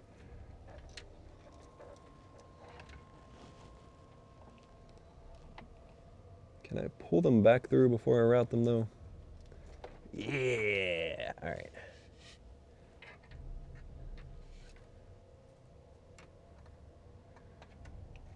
All right, there's 1.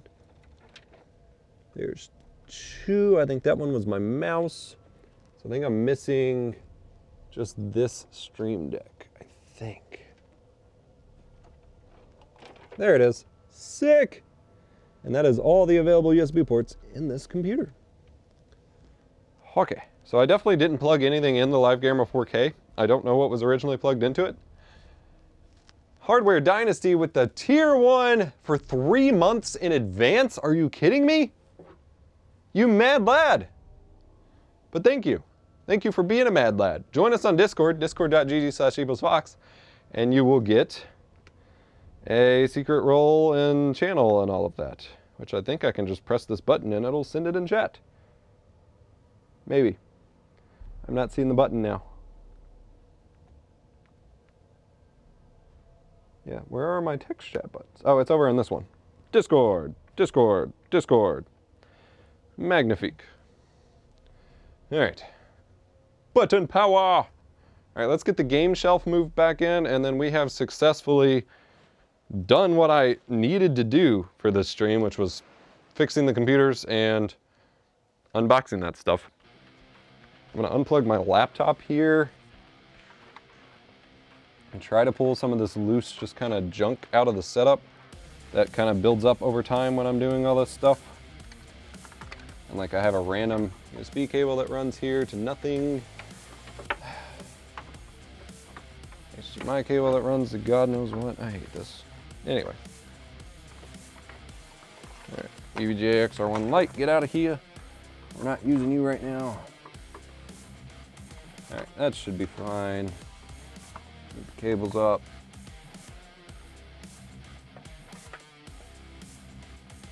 And we'll slide our game shelf back in.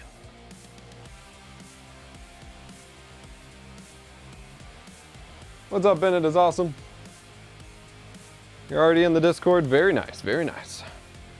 I just got to remind everybody, the Discord's a great place to be. A great place to be. You might also be the first person in my stream that has actually redeemed subs in advance. I forgot they added that as a thing. So you might be the first that has done it. Apologies if someone's offended because they did do it first and I just forgot them. It is not my intention to have forgotten you. I don't stream enough to keep track of it yet, but I generally try to remember when these things happen because it is important to me when you support me, and I'm pretty sure you're number one. As in the first, not actually number one. You haven't earned that title yet. You'll get there though, one day. One day I'll call you number one.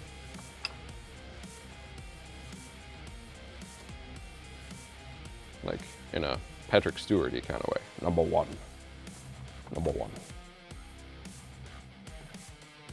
All right, Stream Decks are mounted thanks to the lovely 3D printed Stream Deck mounts from AD Wheeler. And this Stream Deck should be loose and unplugged for me to mount elsewhere. Nice. Squid Hominid with the tier 1 sub. Hype train is close, ladies and gentlemen. Trying to catch up on chat here. What's the PC sorting for? What's up, Handy Lippy? We needed to swap some GPUs over and fix my VHS capture rig that was overheating, and I think we have been successful. I did do it before, but I don't mind. It was forever ago, though. Well, all right. Apologies. One day you'll be called Riker too.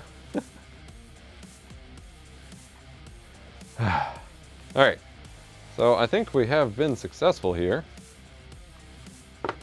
Question is, what do we accomplish next? Because once I am doing a thing, I can't just stop doing the thing. We have to continue doing the thing. We can take a look at the switcher here, actually. So if you don't mind, I'm going to reposition our Camry.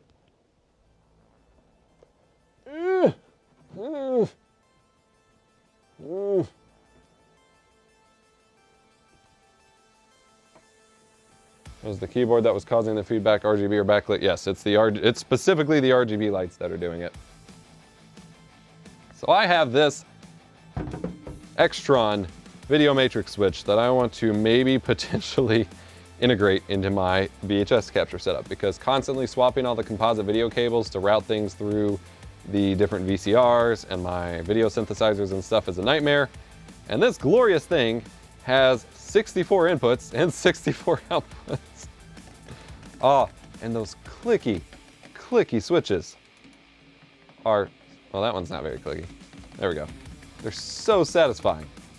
However, I've never turned it on. It's been in my attic for a while. It's missing a button, yes. One of the caps was not present. So I don't even know if it works. It may need firmware software that I don't have access to, and it has two fans here that are likely to be loud as hell. So I want to take a look and see if it is loud as hell, and then try to figure out how we might route this baby. If it is loud, we can swap the, I don't know what this attach is. If it is loud, we can swap the fans to some Noctuas. I need to order them though. It's got network control if I want to network control my setup.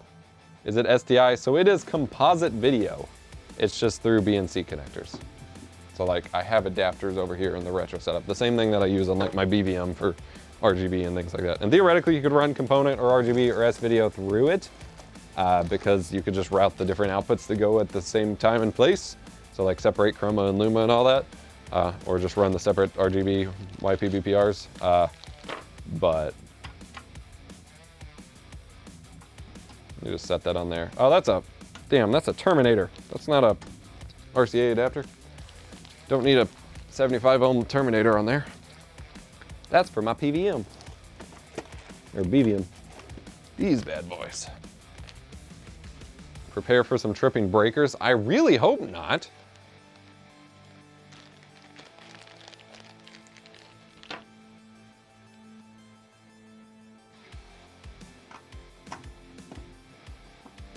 So you just slap these little guys on there, get composite video. The only problem is there's no audio for this. So like, I would have to route audio through the existing inputs. So I could say like, VCR, VCR, VCR, mixer, tape, camera, something like that, and then attach the stereo audio with these as well.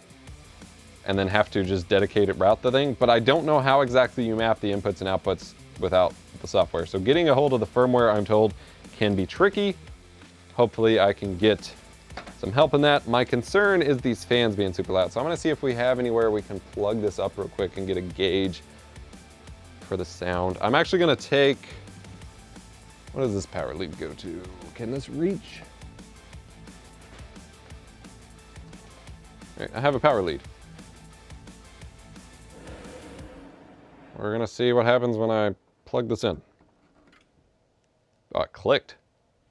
Okay, we got lights. It is quiet. It is not loud.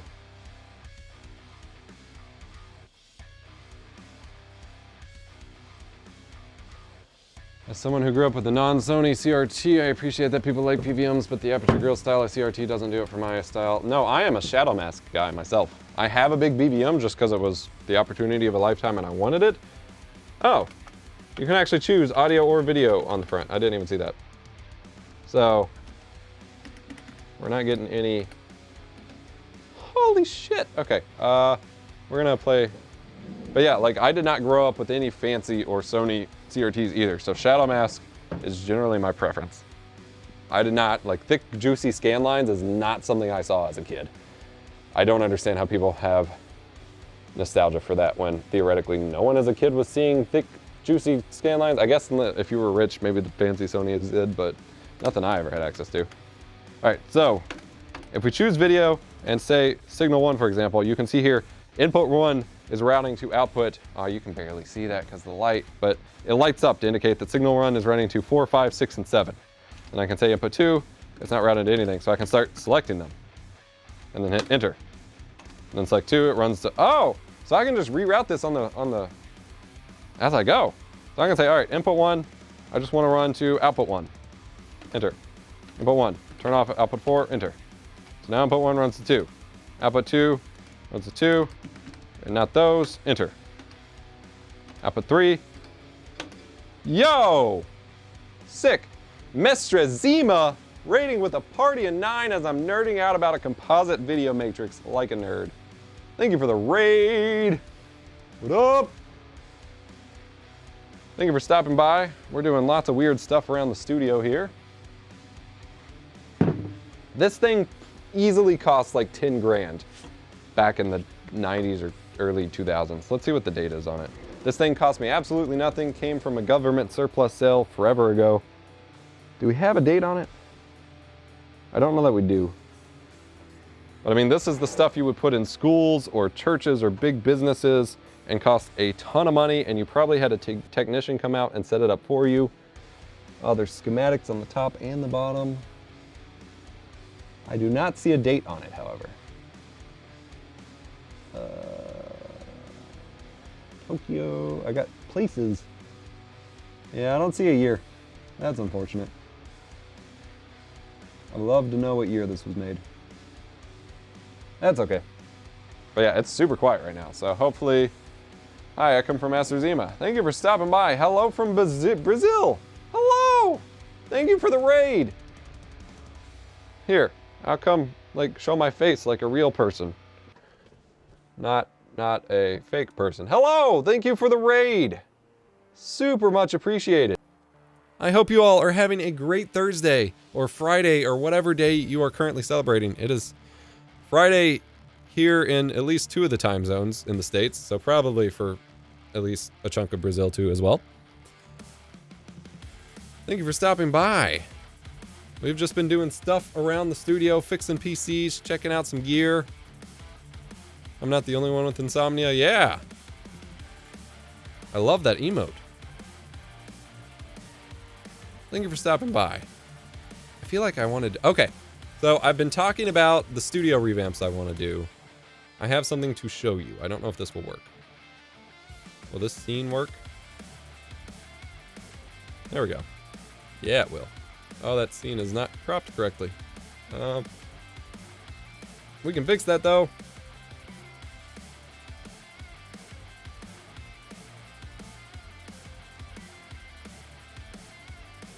It is so hard to work with ultra wides on a 16:9 canvas. It is so incredibly hard. Here we go. So this is a device that came out in the 90s originally. 1992, that I have seen a couple streamers using, and now I am obsessed with. And I sent them a review request without realizing it had been out since the 90s, so that's my bad. But I sent them a review request so I can show it off in application for streaming. Because this thing is bonkers. This is a keyboard you hold in your hand. And as a keyboard, straight up, learning the muscle memory for that has to be absolutely insane. I can't imagine doing that. Not worth it. But for macros and for hotkeys for your stream setup, this is insane. And I actually saw another streamer do this. We were watching it in our Discord server yesterday. BB Jess. I don't think she's online. I'm gonna mute it. Oh, don't show me an ad. There we go. So she does like all this dancing stuff and has the craziest multicam setup I've seen of someone that's attainable. Like her stream is incredible, partially because all of her cameras are just like cheap normal cameras, webcams, little 360 cams, Sony a6000s and stuff. But she's tethered with this little remote that she controls all the angles in real time with. And this is obviously like kind of Sushi Dragon stuff, but toned down. But the fact that it's so accessible while you have this little handheld remote stream deck is incredible. And the fact that this thing has been around for so long and I didn't know about it is also incredible. So I am obsessed with it. I want one that's wireless. I don't know if this is wireless because the one that she uses is clearly wired. And I want to be able to walk around my whole studio with it. So I would love a wireless one. So if anyone knows something like this that is wireless, if this one isn't, I would love it. But if I can learn the macros and stuff for it, like this is going to unlock the very thing I have been setting up this studio to do ever since I built it with all the cameras and screens and stuff. So I am incredibly stoked because I think it's going to unlock just like a whole new level of what I wanted to do. Now I have a tiny mini little wireless keyboard keypad thing that I was going to use that's just like a normal keyboard. But that only gets me so far. And so I think having that where it's something I can easily hold is going to be great. Yeah, it looks like a little VR or like PlayStation Move or Wii nunchuck controller, but it has way more functionality for this purpose. So like I said, I sent them a review request. It was kind of awkward getting a hold of their PR because they do not make it readily available, but I sent them a review request. Hopefully they do it. Otherwise, I'm going to have to buy it. It's $200, I think, for the most expensive one, and then like $150 for the wired ones. But $200, honestly, like it's expensive, but it's reasonable for these kinds of things. Like this is right in line with what most of these things cost typically. So like, I'm not fretting about it. It's not like it's super overpriced. Wireless and wired. So it has Bluetooth as an option. Works with any device that supports HID. Very nice. They got Velcro straps for it, of course. You can buy a Bluetooth adapter for it. So like, I'm going to buy it if they don't send me it, which is not a very compelling argument for them to send it to me, of course. But, oh man, Especially since I am going to be controlling it over like a singular computer. Like it doesn't, like I can just hook everything. It's going to be so good. Yeah, so we were talking about Touch Portal before. Like I could run Touch Portal on a spare phone, and in the meantime, I want to get my spare phones charged up so I can have one running for Touch Portal like this. But unless I'm getting one of those awkward 90s like jogger straps where it's like strapped to my wrist or something, and then I'm like, beep, beep, beep, beep, hacker man, like that's not useful because it's not going to be in my hand. It's going to be in my pocket, and then I got to unlock it, and that's just as much fumbling as walking over. Or I'm going to sit it down somewhere and lose it, and then I might as well just walk over to my desk and change scenes anyway. So in the meantime, having the phone is going to work. I just need to charge up my spare phones and get Touch Portal set up again. But in the long term, that is much more in line with what I'm thinking. And with the Velcro strap and stuff like that, I could totally like just hook it on a belt loop or like a carabiner or drop it in a hoodie pocket or something and easily keep it with me. So I think that would work. All right. Let's go back to this view, I guess. Where's my remote? We'll zoom out. Yes. All right. I think this thing is like blowing out dust because suddenly everything smells really dusty. It could just be in my nose, but these fans are dead silent. So I'm gonna assume it works fine, which means we can try to route it. I don't have a ton of spare composite cables. I need to order just like a bundle of short composite cables or something, but that means we could try to route it in the VHS capture setup here. I'm probably gonna do that off camera because that's not gonna be very interesting to watch, and it's gonna be tedious, and I might not have enough cables, but long term, this switcher is gonna be incredible. And the fact that it seems like I can easily route the inputs and outputs without like software means I shouldn't have any problem running it. Like the cool part here is that I'm literally just pressing buttons. Like I say input 1, I want it to go to input 1, 2, 3, 4, 5, and 6, and then hit enter.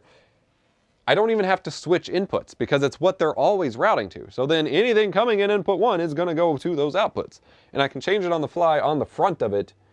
So the only thing is I kind of want to install a 19-inch rack here underneath my desk, but I think I'm gonna run my legs into it too much, and that's not gonna work out. And so I gotta figure out how to stack all this stuff more effectively.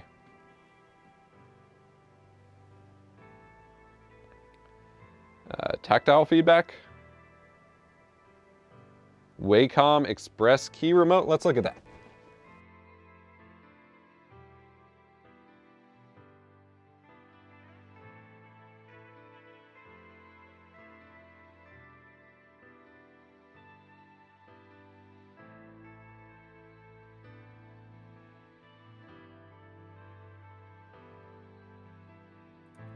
My bad.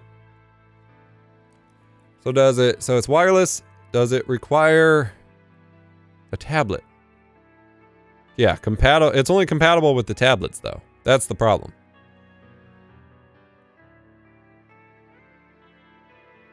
Yeah, I don't think that'll, let me look it up here. Without tablet.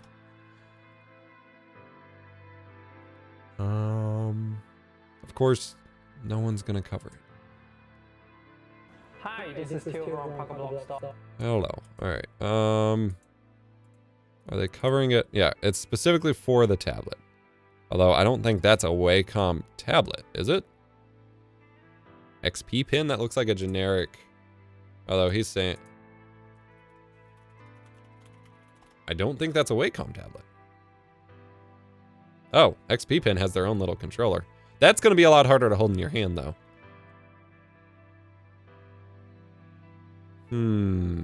Oh, first result on Google is Reddit user saying it works without a tablet. Not for mine, but...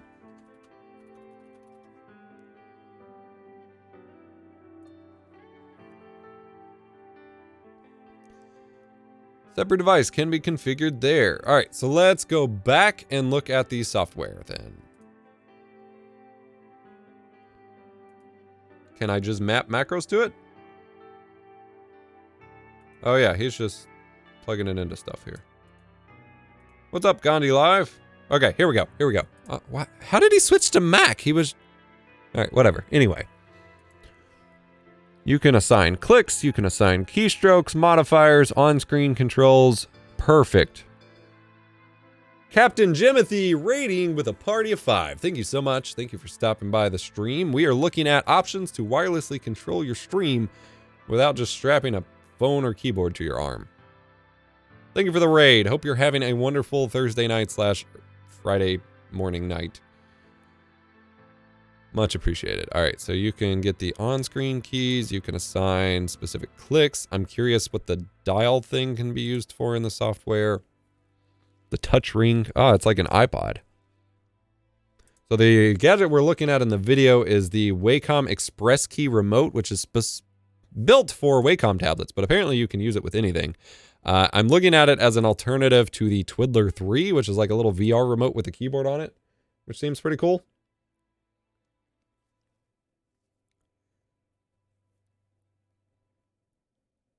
Honestly, and I'm a complete amateur, but for the cost, can't be a Stream Deck deckboard combo. Deckboard? Is that just the free?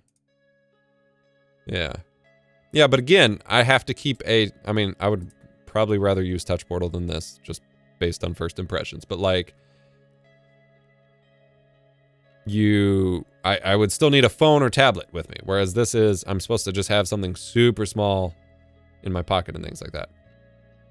Have you seen Junji Ito's modded Razer Orb Weaver? I haven't. That sounds pretty cool. I think I got rid of those a couple years ago. I had 2 different of those half keyboard things. I think I finally got rid of them a couple years ago when I did my, like, getting rid of my hoarding thing. But yeah, like, that's fine, but I'm looking for an option that isn't a smartphone. Like, I just want to, like, feel it in my pocket and press the button, or have something I can hold in my hand, or more easily strap to myself. So this is $100 versus the $200 on the Twiddler. All right, Huion has something like that. Wireless remote. And then we're gonna look at Junji Ito Orb Weaver. He uses it for drawing? Oh, that's genius, actually. Oh, he used clay on it. That's amazing. Yeah, like a PowerPoint remote, basically.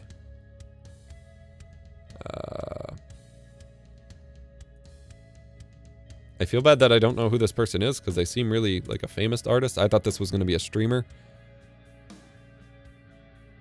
That's wild. And it has the different, like, textured buttons so he can feel out what he's doing. That's so nice. It's not a homemade keypad, because it's someone, he just put clay on it, but that's just being pedantic. That's wild.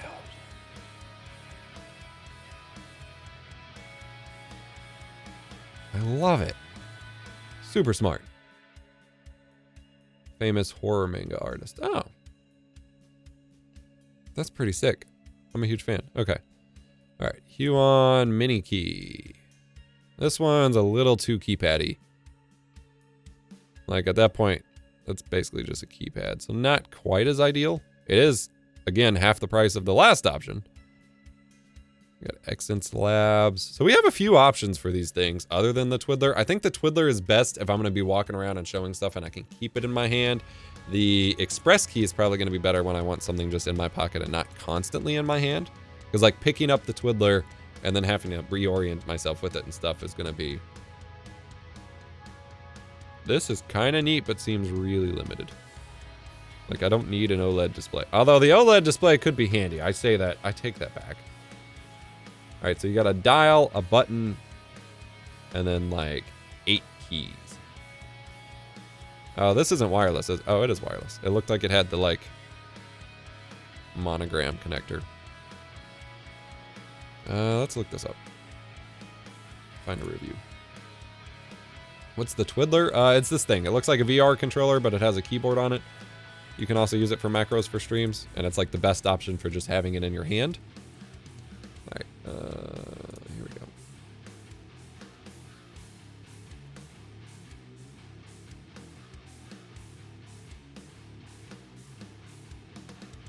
Do they show software? All right, so you can bind macros to the buttons. What about the dial? Probably. That's doable. The screen would be handy. Okay. You can assign keystrokes to the dial. That might work for like turning up your volume, but I'm not sure there's a whole lot of value to that. Yeah, I don't know that I'm feeling that. Like for $10 cheaper than the express key, which again has a, well, they are very, there's all the middle buttons though, like and tertiary buttons. Yeah, like I need wireless control of my stream. And a phone is not a suitable option.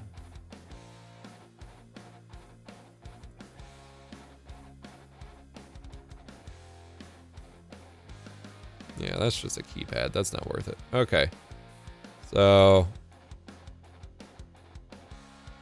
I feel like I should get this now and wait to hear back about the Twiddler, and then maybe we just do like a head-to-head of like wireless stream control. And I talk about the Twiddler, I talk about this, the express key, and then I talk about, you know, strapping. Maybe I order a $20 phone strap or something. Phone arm strap. Why isn't phone an option? Because either it's gonna lock, or either it's gonna be strapped to my arm awkwardly and just kind of look ridiculous, or I set it down and lose it and fumble with it and might as well just go back to my computer. But I can include it in the roundup. Oh, Express Key is also on Amazon for the same price. Even better. Happy New Year. Just wanted to say awesome. Thank you for awesome YouTube content and this theme on Nerd or Die. Thank you, Hammer Brother. Much appreciated. Thank you for stopping by the stream. Get a Fallout Pip-Boy with a phone slot modded in. Totally. All right, yeah, so I think that's what we do. We look at one of these. These are for your upper arm, though. I need, like, wristband. Wrist strap. Like, I need it, like, on my forearm here. OSMC remote? Yeah, that's just, like, a basic remote. Eh. Can you even add normal hotkeys to it? Every button is mapped to a unique function. I get the feeling that's not gonna work. Wait, that's not the kind of there we go. Yup. Oh, no, VUP. I'm sorry. VUP. This is the Hacker Man wrist strap I'm talking about. This is what I need.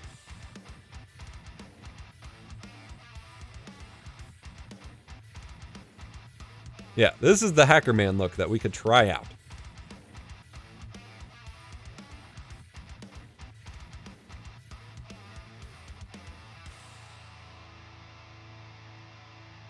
Okay. So we're gonna do that compared to this and hope they send me the Twiddler, and if not, I'll get it soon. I can tell by looking at it that's not gonna be comfortable. Well, yeah, strapping a phone to your arm is never gonna be comfortable. Ooh, I do gotta get the size right though. iPhone 11 screen. Well, no, I'm not using the iPhone 11. What phone am I gonna use? Let me go find it.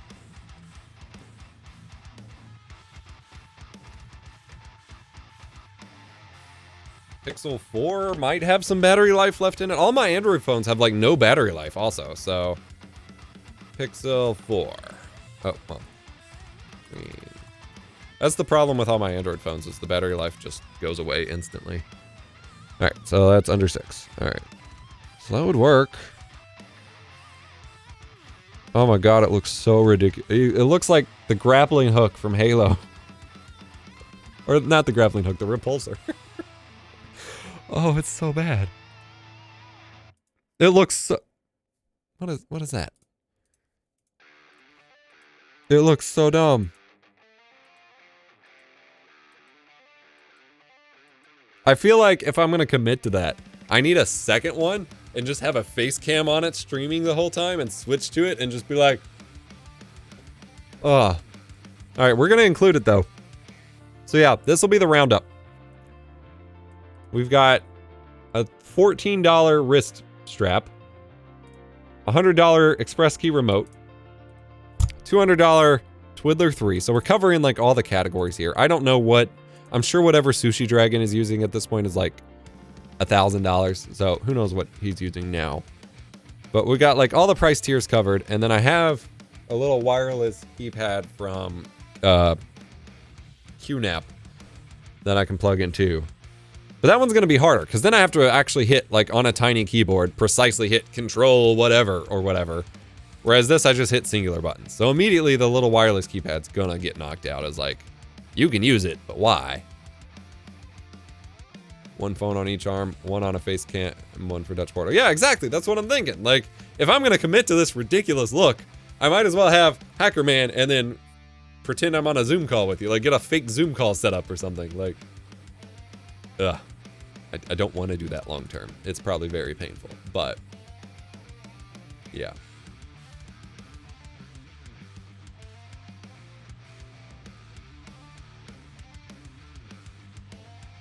Night Hardware Dynasty, thank you for the bits. Much appreciated. Hope you have a great rest of your evening. All right. We figured some stuff out today. Today's stream's been pretty solid. How do we want to wrap it up? I don't feel like I have anything else I can do without, like, walking outside and throwing garbage away and stuff. Like, I think we did good today. If your wrists aren't chafed, are you even a streamer? Yeah, exactly. Yeah, I'm feeling pretty good about this. Streams are coming back.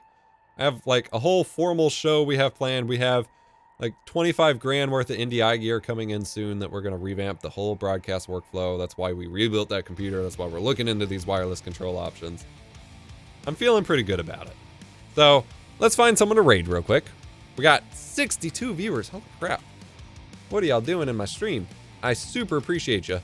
If you want to check stuff out, by the way, I have a recent video of like some cool OBS tools you should check out. Otherwise, tomorrow I have a video about the OBS update and encoding with AV1 on it. But in the meantime, we should find someone to raid. I want to find someone doing something goofy. Otherwise, we're raiding third artifact. But I guess let's check just chatting. Like, let's find someone doing something different. I don't know if we can. I thought these were the same streams at first because they had the same little webcam placement. Well, they're playing like basketball or something. First stream at Rays. Don't know what that means. I thought that was an arm. I didn't consider that since it's super late. It's like mostly a lot of non-English speaking, which is awkward to raid with a bunch of English speaking viewers. I don't want to set up that awkwardness. Yeah, I'm not. Oh, let's raid Pink Gorilla Games. They don't need the viewers, but let's raid them. Yes, Koopa. All right, raid up, everybody. Let's send them over. Thank you for hanging out with me. I'll see y'all very soon.